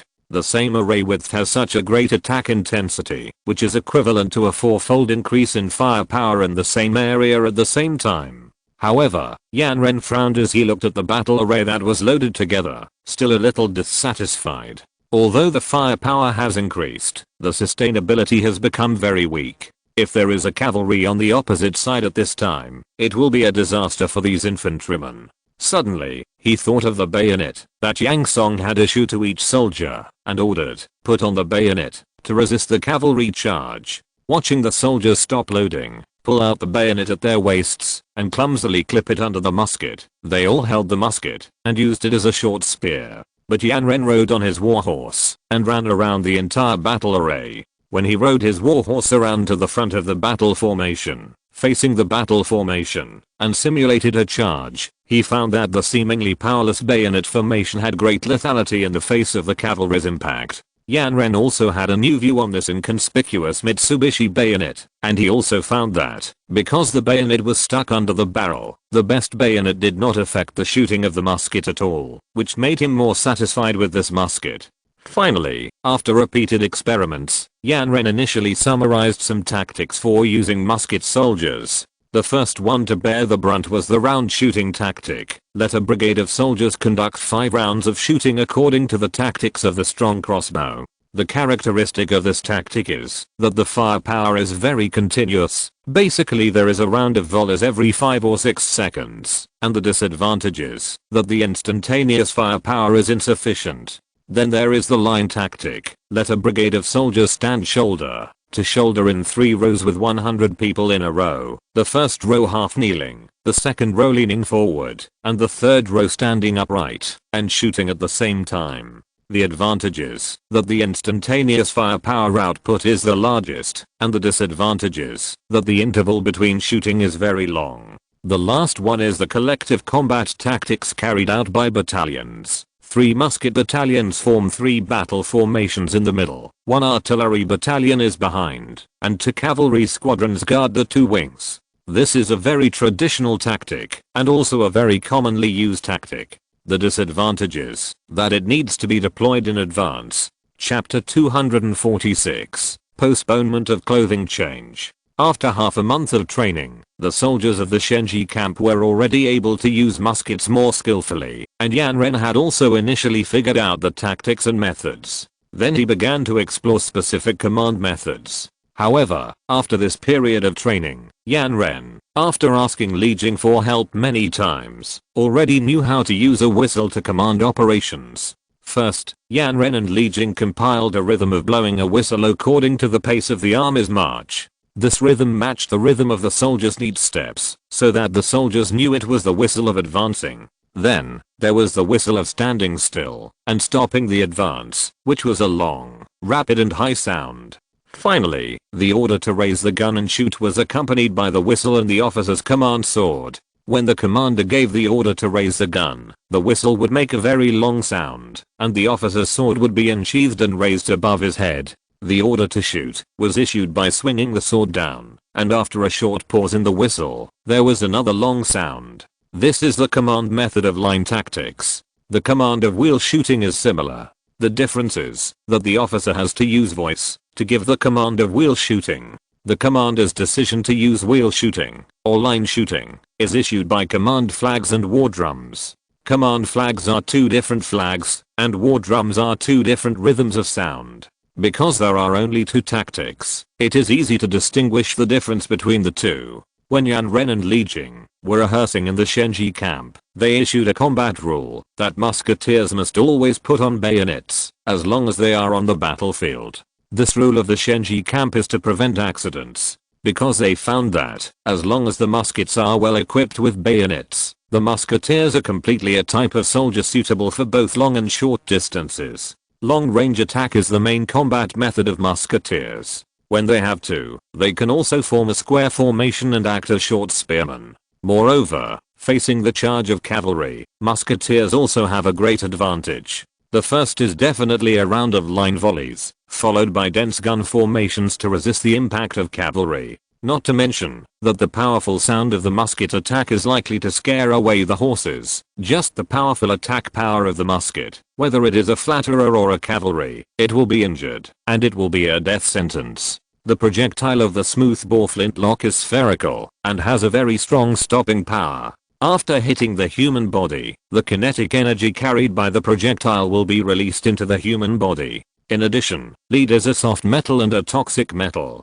If it touches hard objects such as bones inside the human body, the consequences will be terrible. For the person who was shot, it may be a blessing to die immediately. Your Majesty, this is a tactics and battle method that General Li and I have studied together. Yan Ren took out a thick book and reported to Yang Song with Li Jing on the recent situation during this period. Are there any results? Yang Song was still a little surprised that Yan Ren and Li Jing had achieved such results half a month after the establishment of the Shenji camp. Yan Ren replied respectfully, Your Majesty, I have achieved this result thanks to the assistance of General Li.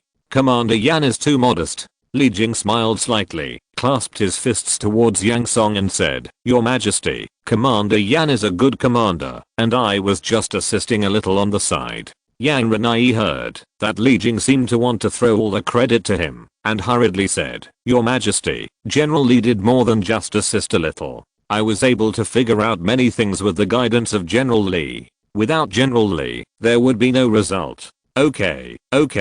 Yang Song looked at the memorial in his hand. Hearing the two of them still being modest to each other, he said a little impatiently, I know the contributions of both of you. Tell me, what is the difference between the Shenji battalion and the previous infantry battalions? What are the advantages and disadvantages? Yang Song put down the memorial in his hand, wanting to ask if it was necessary to redress the entire army now. Seeing that Li Jing did not speak, Yan Ren thought for a moment and said, Your Majesty, I found that the training of musketeers is very simple. As far as the use of musketeers is concerned, even ordinary people can skillfully operate muskets and shoot after about 10 days of training. Well, what else? Yang Songlei nodded and asked, Your Majesty, the attack power of muskets is very strong, and their accuracy is also higher than that of crossbows and bows. After being equipped with bayonets, they are suitable for both long and short distances, and they also have great resistance to cavalry.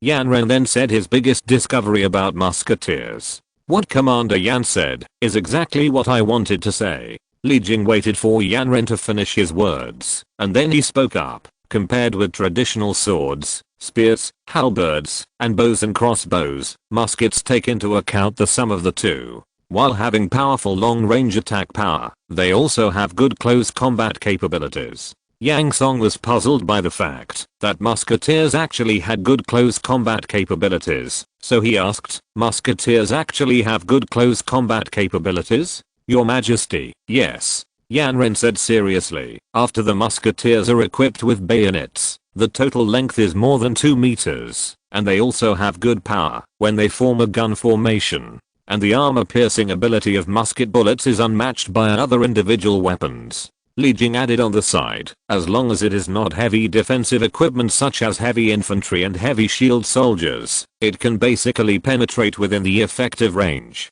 Therefore, when musketeers face off, they rarely have the opportunity to engage in close combat. Oh, Lord, when soldiers use muskets, it is much easier than using bows and arrows. Soldiers only need to use the force of pulling the trigger to launch an attack, and the backward force can be transmitted to the whole body through the shoulder. Yan Ren suddenly thought of this, and immediately reported it to Yang Song. You mean the recoil? Yang Song heard Yan Ren say that there was a backward force when firing a musket, and immediately knew that he was talking about the recoil. Recoil? Yan Ren read the word Yang Song said twice in his mind. His eyes lit up and said, Your Majesty, this title is very appropriate, it really lives up to its name, the power of recoil. Yang Song heard that both of them were talking about the advantages of muskets, and couldn't help but express his thoughts. Since muskets have such advantages, pharmacist, do you think it is possible to change the uniforms of the entire army, except for some soldiers and cavalry? All of them can be replaced with muskets?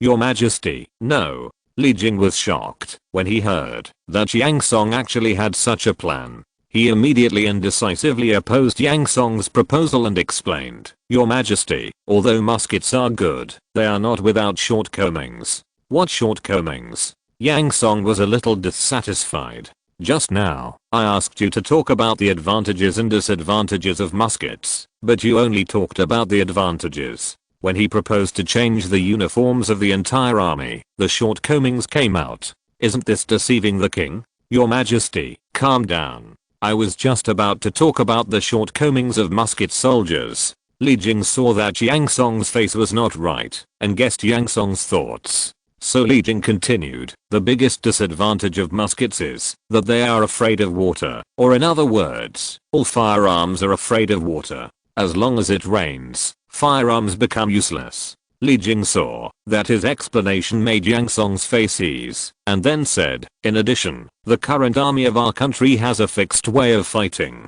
If we change weapons, we need to retrain. When the muskets are not yet mature and there are wars outside, I think it is better to postpone it for a while before making plans. Yang Song understood. In simple terms, Li Jing still did not trust this new weapon, and even if the cold weapons of Xia Kingdom were equipped with cannons, they could already resist the numerous forces outside the pass, so there was no need to change them. Okay, let's postpone this matter. Yang Song thought about it, and decided to wait.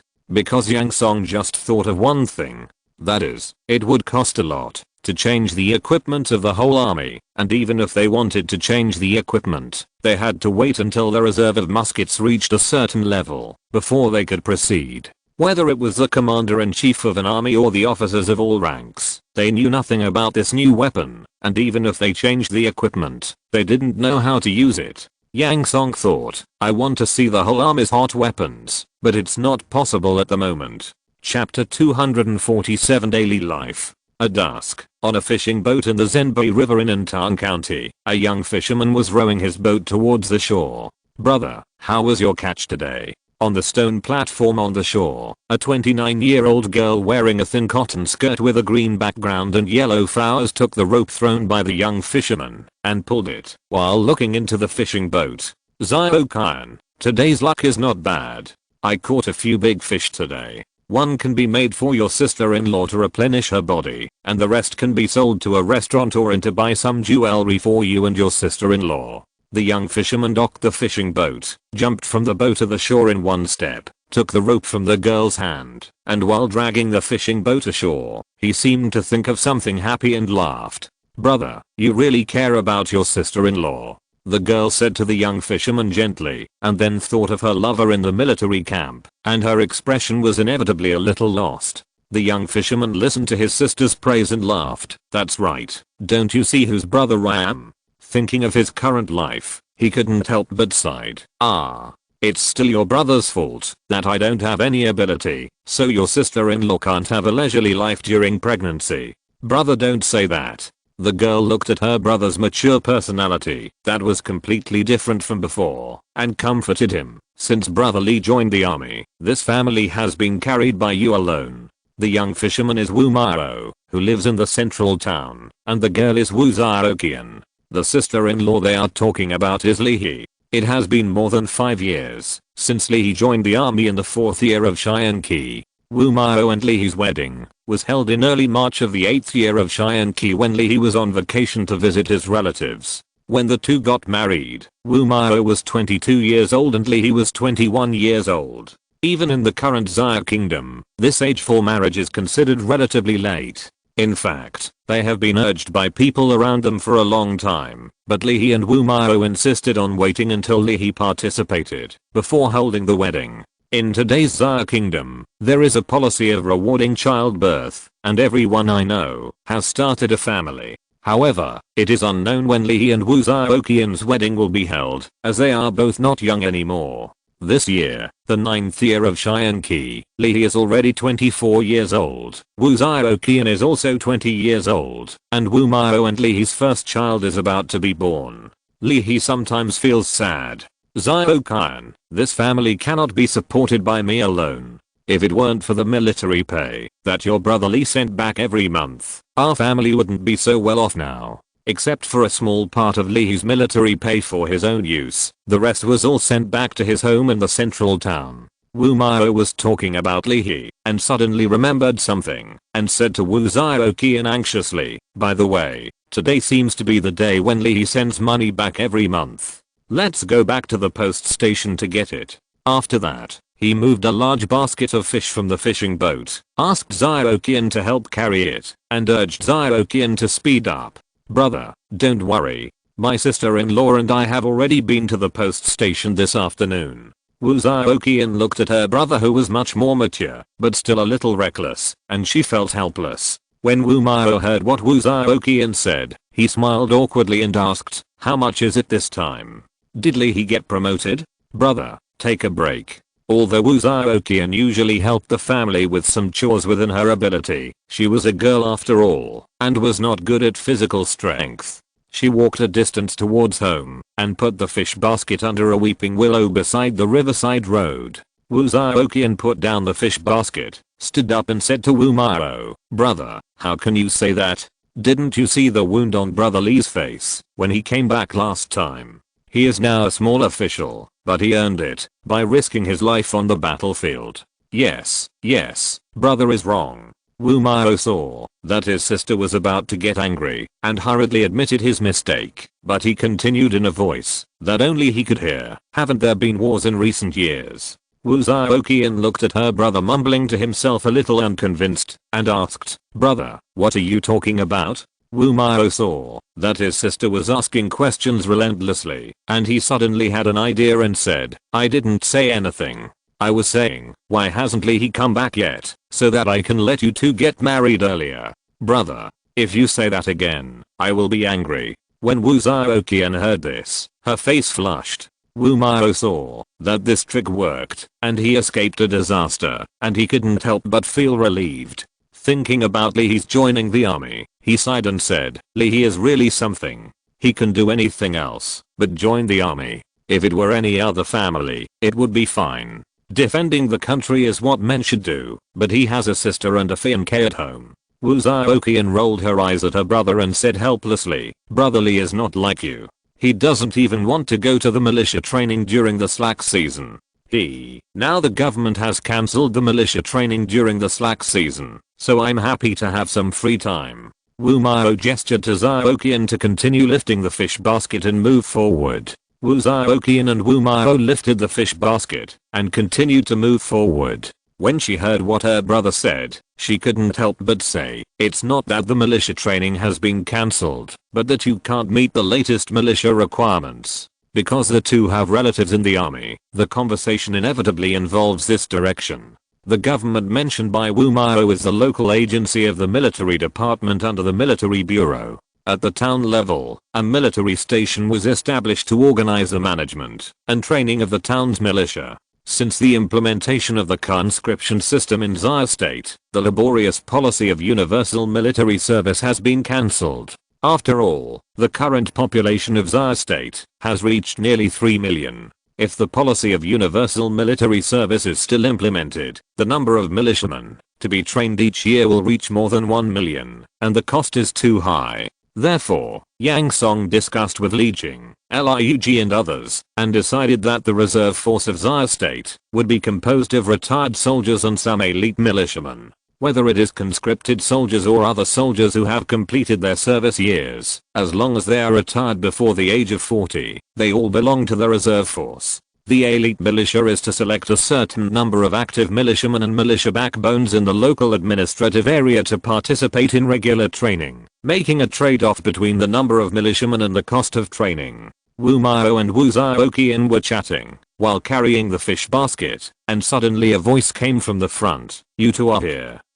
Wu Mao looked puzzled and saw a familiar neighbor walking towards them quickly. "Uncle Li, what's the matter?" Wu Zhaoqian smiled at the visitor. Uncle Li hurriedly told the two why he was here. "I'm here to look for you two siblings. Li He's brother Li He is back." Chapter 248 Li He returns. Wu Zhaoqian, "What? Brother Li is back?" Wu Mao, "Li He is back." Wu Zhaoqian and Wu Mao were both surprised when they heard this. Wu Zhaoqian was stunned for a moment, then put down the fish basket in her hand and said quickly to Uncle Li, "Uncle Li, please help my brother carry this basket of fish home. I will go back first." After saying this, without paying attention to Wu Mao who was still in a daze, Wu Zhaoqian bowed to Uncle Li gently, thanked him, and hurried home. Wu Mao looked at Wu Zhaoqian who was running away. She was not as gentle and virtuous as she usually was. He stretched out his hand and shouted, "Hey, sister." But he saw that he could not stop Wu Zhaoqian, so he had to smile apologetically to Uncle Li who came to his side and raised the fish frame on the other side and said, "Sorry to bother you, Uncle Li." "Haha, I understand." Uncle Li smiled kindly at Wu Mao and said, "Thinking back then, my wife and I also cheated on each other." On the other side, Wu Zhaoqian ran back home quickly. The first thing she said when she entered the door was, "Brother Li, where is Brother Li?" "Zhaoqian, I'm here." Li He was sitting at the square table talking to his sister who was carrying a big belly. He heard Zhaoqian's anxious voice behind him, so he stood up and turned to face Zhaoqian and smiled slightly. "Brother Li, it's really you." Wu Zhaoqian saw that the person she missed day and night was really standing in front of her. She raised her trembling hand and wanted to touch the person in front of her to see if it was real. She was afraid that this scene was just a dream. She didn't want to let such a real and beautiful dream break because of her momentary impulse. Li He grabbed Zhaoqian's hands smiled gently, and whispered, "Zio-kan, it's really me, I'm back." Zio-kan felt her hands covered by a pair of rough but warm hands, and she was really sure that this feeling was real, not a dream. Lee looked at this scene and couldn't help but laugh. "Sister Zio-kan, the big brother Lee you've been thinking about is right in front of you. Why don't you express your feelings? Sister-in-law." Zio-kan listened to Lee's jokes, came back to her senses, looked at this scene, and stamped her feet shyly. "Oh, you're so old, and you're still shy," Lee said and giggled. You're married, and now you're pregnant, but you're still like this." You know Zio-kan's personality. Lee saw that his sister seemed to be the same as a few years ago, with a naughty personality, and he was relieved at the same time while helpless. Hey, Lee is back. At this time, Wumaro, who was sweating profusely, also returned home with Uncle Lee carrying the fish basket. He looked at Lee holding his sister's hand, and said hello to Lee. Lee saw Wumaro's look, frowned and shouted, "Wumaro, what did you call my brother?" "Zio-he, keep your voice down, don't be angry, be careful of the baby in your belly." Wumaro saw that his wife was getting even angrier, and immediately said, "Brother, it's brother who is back. That's better." Lee saw Wumaro's concern, folded his hands, and nodded with satisfaction, not knowing whether it was about his attitude or his change of words. Lee smiled and nodded at Uncle Lee, who put down the fish basket in the corner of the hall, saying, "Thank you Uncle Lee for helping Wumaro, Zio-kan and my sister." Nothing. We are all neighbors, and it is only right to help each other," Uncle Lee said as he walked out the door, saying, "Lee is back. You brothers and sisters can chat slowly. I won't disturb you. Uncle Lee, have a drink of water before leaving." Lee walked to the door and said politely to Uncle Lee outside the door. Seeing Uncle Lee's back quickly going away, he had to go to the other side of the square table and sit down again. Lee saw that all his family members sat at the square table, so he curiously asked Lee on the right, "By the way, brother, why did you come back today?" "Yes, how long are you going to stay this time?" Wumaro sat opposite Lee, put down the towel to wipe his sweat, took a sip of the water poured by Lee for him. Zio-kan didn't say anything, but her eyes were always on Lee, both expecting and afraid to hear the answer to this question. Lee smiled and looked at the three people present, and finally put his eyes on Zio-kan, saying, "This time, the army has been reorganized, and there is a period of free time, so we can take turns to go home." Time. Lee dragged out a long tone, secretly calculated, and said, "I can still stay at home for 7 or 8 days. The Zio army has a holiday system. When there is no war, there is a month of vacation every year. But this time, because the army is going to be reorganized, Li Jing applied to Yang Song for consent, and took turns to give the army vacation in advance, because there will be a lot of busyness after the reorganization. In a month, Li spent 5 days from Shanhaiguan to Linhai City, 3 days by sea, and finally 3 days from Shianqi City to Zhangxing Town, a total of 11 days. He calculated that the return trip would take the same time, and with an extra 1 or 2 days, there would only be 7 or 8 days left in a month. It's still 7 or 8 days. Lee pouted and complained, "Why is there only so much time? Sister, you know that there is nothing I can do about it. This is because the sea route has been opened. If it were before, I would not be able to come back, even if I had a vacation." Lee turned around and comforted his sister. "But I heard that there will be a car in the future. It only takes more than 10 hours to get from Shanhaiguan to Shianqi City." Lee said the rumors he heard in the army. When Wumao heard this, his eyes widened, and he asked in surprise, "Really? What kind of car is so fast?" "I don't know about that." Lee spread his hands to Wumao and said, "I just heard about it." "Okay then." Seeing that Lee really didn't know, Wumao treated this as empty talk. He seemed to suddenly think of something and asked curiously, "Brother Lee, did you get promoted this time?"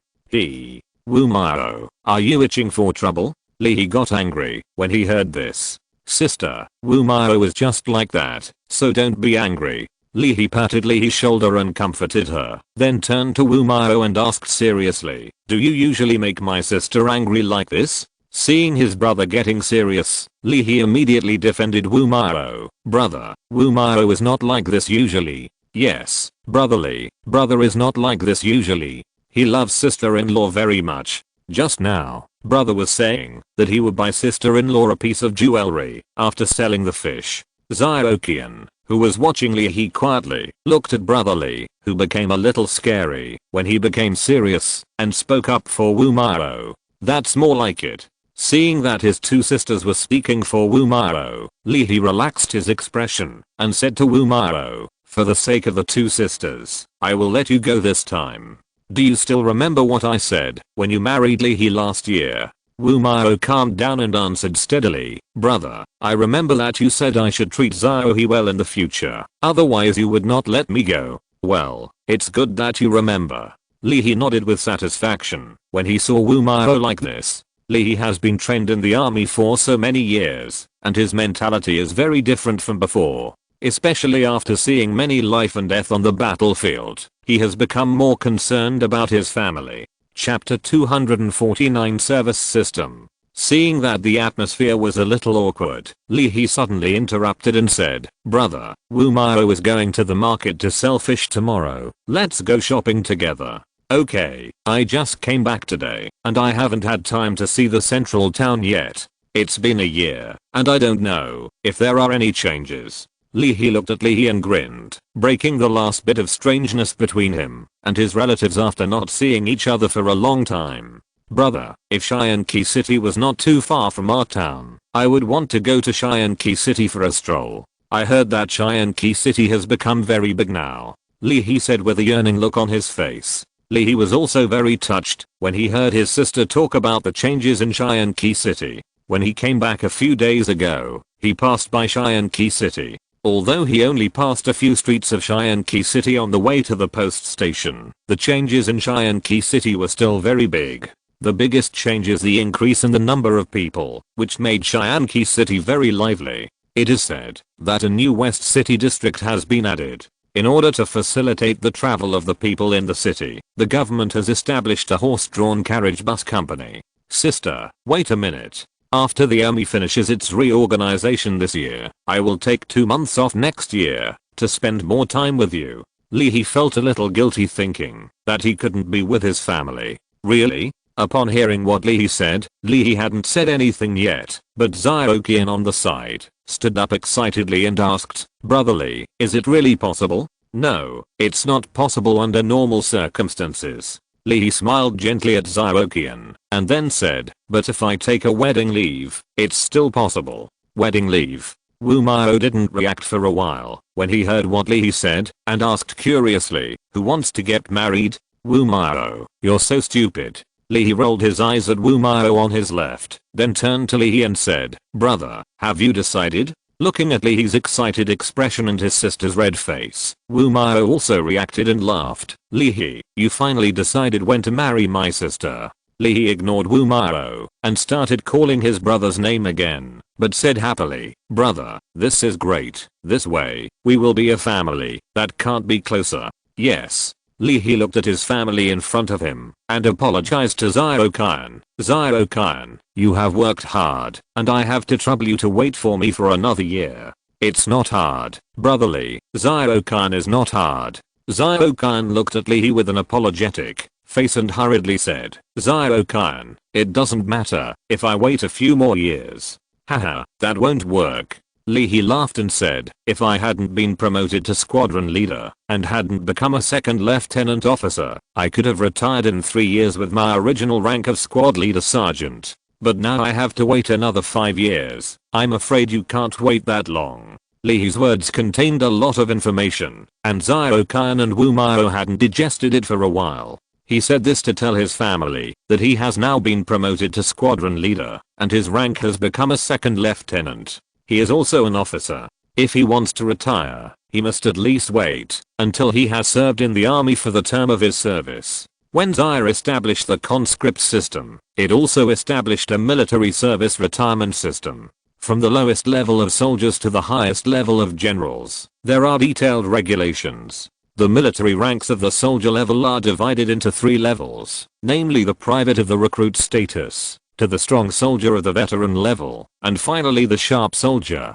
Starting from the 2-year service period, the service period increases by 3 years for each promotion of the rank. In other words, the private level rank only needs to serve for 2 years before it can be discharged from active service and transferred to the reserve, which generally exists in the conscript brigade. The strong soldier level rank must serve for 5 years, and the sharp soldier level rank above must serve for 8 years before it can be discharged from active service. After retiring from active service, it will automatically transfer to the reserve, and it will be in a state of half civilian and half military. In peacetime, it is an ordinary citizen, and it is possible to be drafted into the army in wartime. Of course, it is not always a reserve. When you reach the age of 40, you will automatically leave the reserve, and no longer accept the army's call. The ranks of non-commissioned officers are divided into 6 levels, namely, corporal, sergeant, staff sergeant, 3rd class sergeant major, 2nd class sergeant major, and 1st class sergeant major.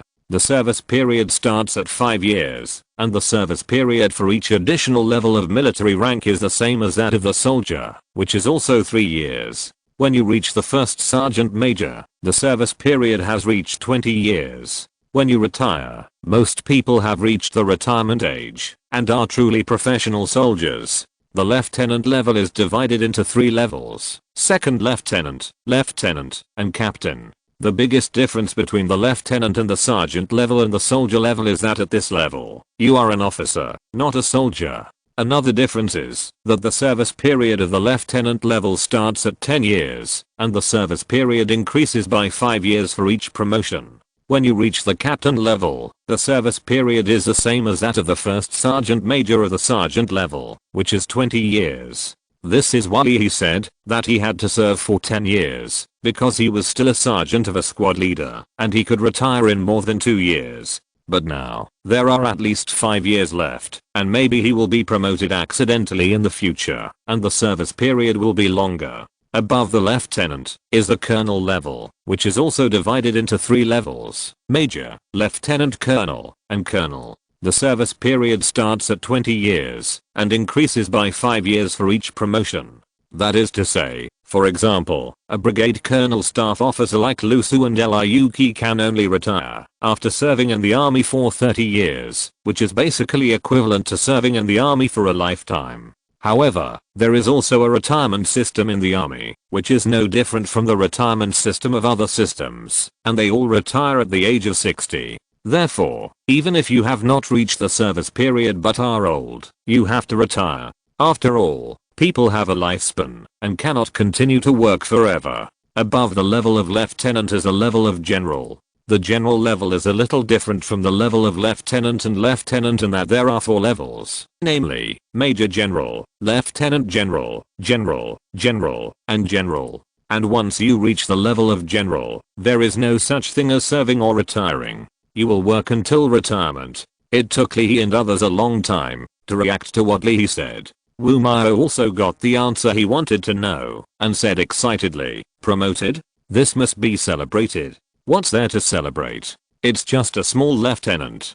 Don't make a fuss." Although Lee said so, he was also very happy to see his family happy for his achievements. The next day, Lee accompanied Wu Mao to the market in the central town to sell all the river fish, and then accompanied his family to stroll around the central town. Seeing the caravans on the main road of the central town come and go, the town has become prosperous. Moreover, the central town is the county seat of Andeo County, and it also has various supports from Cheyenne-Key City. Whether it is a textile factory or the planting of cash crops, it makes this town more prosperous. In the next 6 days, Lee accompanied his family well, watching Lee's growing belly, Wu Mao becoming more mature, and Xiao Qian becoming more beautiful. In the end, with his family reluctant to leave, he packed his luggage and embarked on the return journey, ending his precious, profound, and warm home visit. Chapter 250 New Battleship. At the beginning of September in the 9th year of Cheyenne-Key, the army was being reorganized. The general framework had been built, and the rest was just waiting for enough qualified soldiers to fill in the various armies. It would not be done overnight to change the army from 16,400 to 42,000. Yang Xin reported to Yang Song in the study. Your Majesty, the second batch of soldiers of the conscript brigade this year has been added to the various armies, and the third batch, which is the last batch of recruits this year, is being recruited. Li Jing brought Yang Xin, who was in charge of recruiting and training new soldiers, to report on his work. Well, the second batch of soldiers has been trained, and the army has increased by 7,500 people. Yang Song was very satisfied with the increased recruitment quota this year. In the plan, proposed by Li Jing and Liug to change the army, it was planned to expand within 1 year. In order to fill the gap of 12,200 people, a plan was also made in the plan. The plan was to temporarily increase the number, not the quality, fill the vacancies first, and then replace them in future training, and implement the principle of replacing the capable and the mediocre. Therefore, after the conscripts have completed 3 months of basic training, they will be immediately assigned to various armies. In addition to the original batch, the second batch of conscripts will also be filled in various armies. The 2 batches, a total of 15,000 soldiers, have exceeded the gap. The excess soldiers will be screened out this year. The third batch is for the conscript brigade. The quota is no longer 7,500, but 4,700. Together with the 2,800 screened out, it is just enough for an infantry brigade. As for the conscripts next year, the conscription will continue, and the quota is 1 battalion, because 1 battalion of soldiers in the original army has reached the retirement deadline. In the future, basically 1 battalion of soldiers will retire every year, and a battalion of new recruits will replace them, making the military camp a reliant camp. Changing soldiers. Li Jing continued Yang Song's words and said, yes, the third batch of soldiers has been recruited, and the expansion of the army has been initially completed. Well, the problem of the decline in the combat effectiveness of the army must also be solved in a timely manner. Maybe the army will be put to use someday. Yang Song also knew that with such an expansion of the army, the decline in the combat effectiveness of the army was inevitable. When Yang Xin heard what Yang Song said, he immediately replied, Your Majesty, I have made a training plan, and will definitely intensify the training of the army. It's good to have a plan. We must improve the combat effectiveness of the army, as soon as possible. Yang Song nodded and replied. Li Jing clasped his fists and reported, Your Majesty. In fact, the combat effectiveness of the army is improving very quickly. Is that so? Yang Song asked in confusion. Your Majesty, most of the vacancies in this expansion are ordinary soldiers, and the backbones and officers from far away are still there. Li Jing clasped his fists again and replied, as long as these people are there, the combat effectiveness of the army will not drop much. That's true. Yang Song thought about it, and felt that this was also the reason. He thought that what Li Jing said was right, and ordered, even so, ordinary soldiers cannot relax. The expansion of the army is not just 1 or 2 times. I obey your command. Li Jing and Yang Xin both received the order in unison. With the increase in population, the expansion of the army is also inevitable. The development of Xia State is closely related to its own military strength.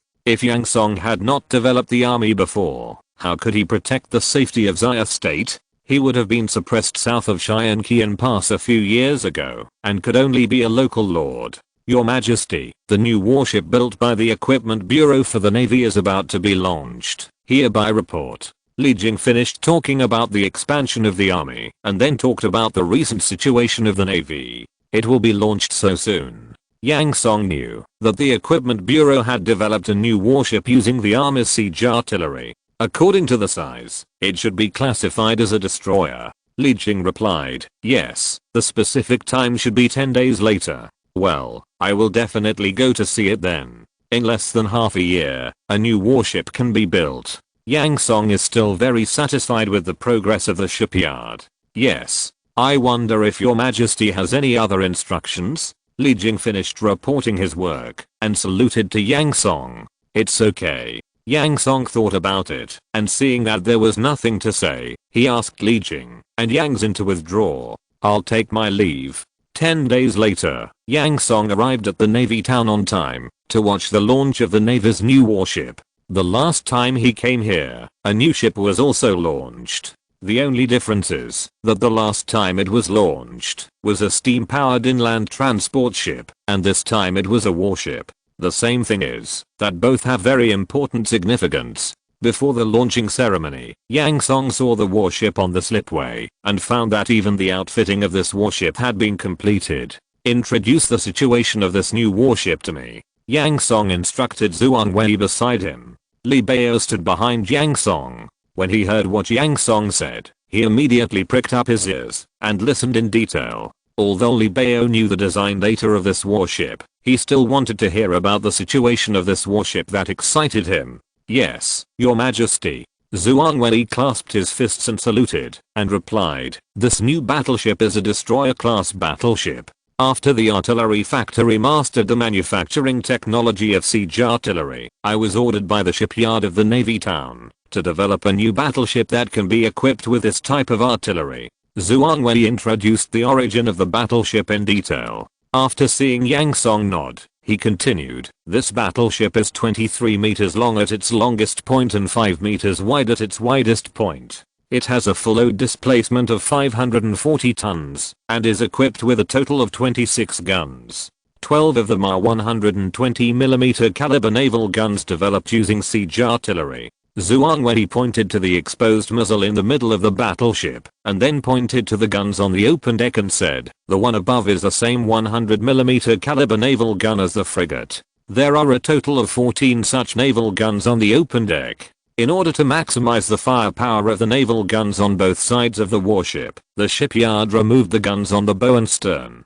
Zhuan Wei went on to introduce, this battleship is divided into 5 floors. In addition to the top superstructure, the hull has 4 floors. The bottom one is the ballast floor, the second floor is the storage floor, the third floor is the living floor, and the fourth floor is the artillery floor equipped with new naval guns.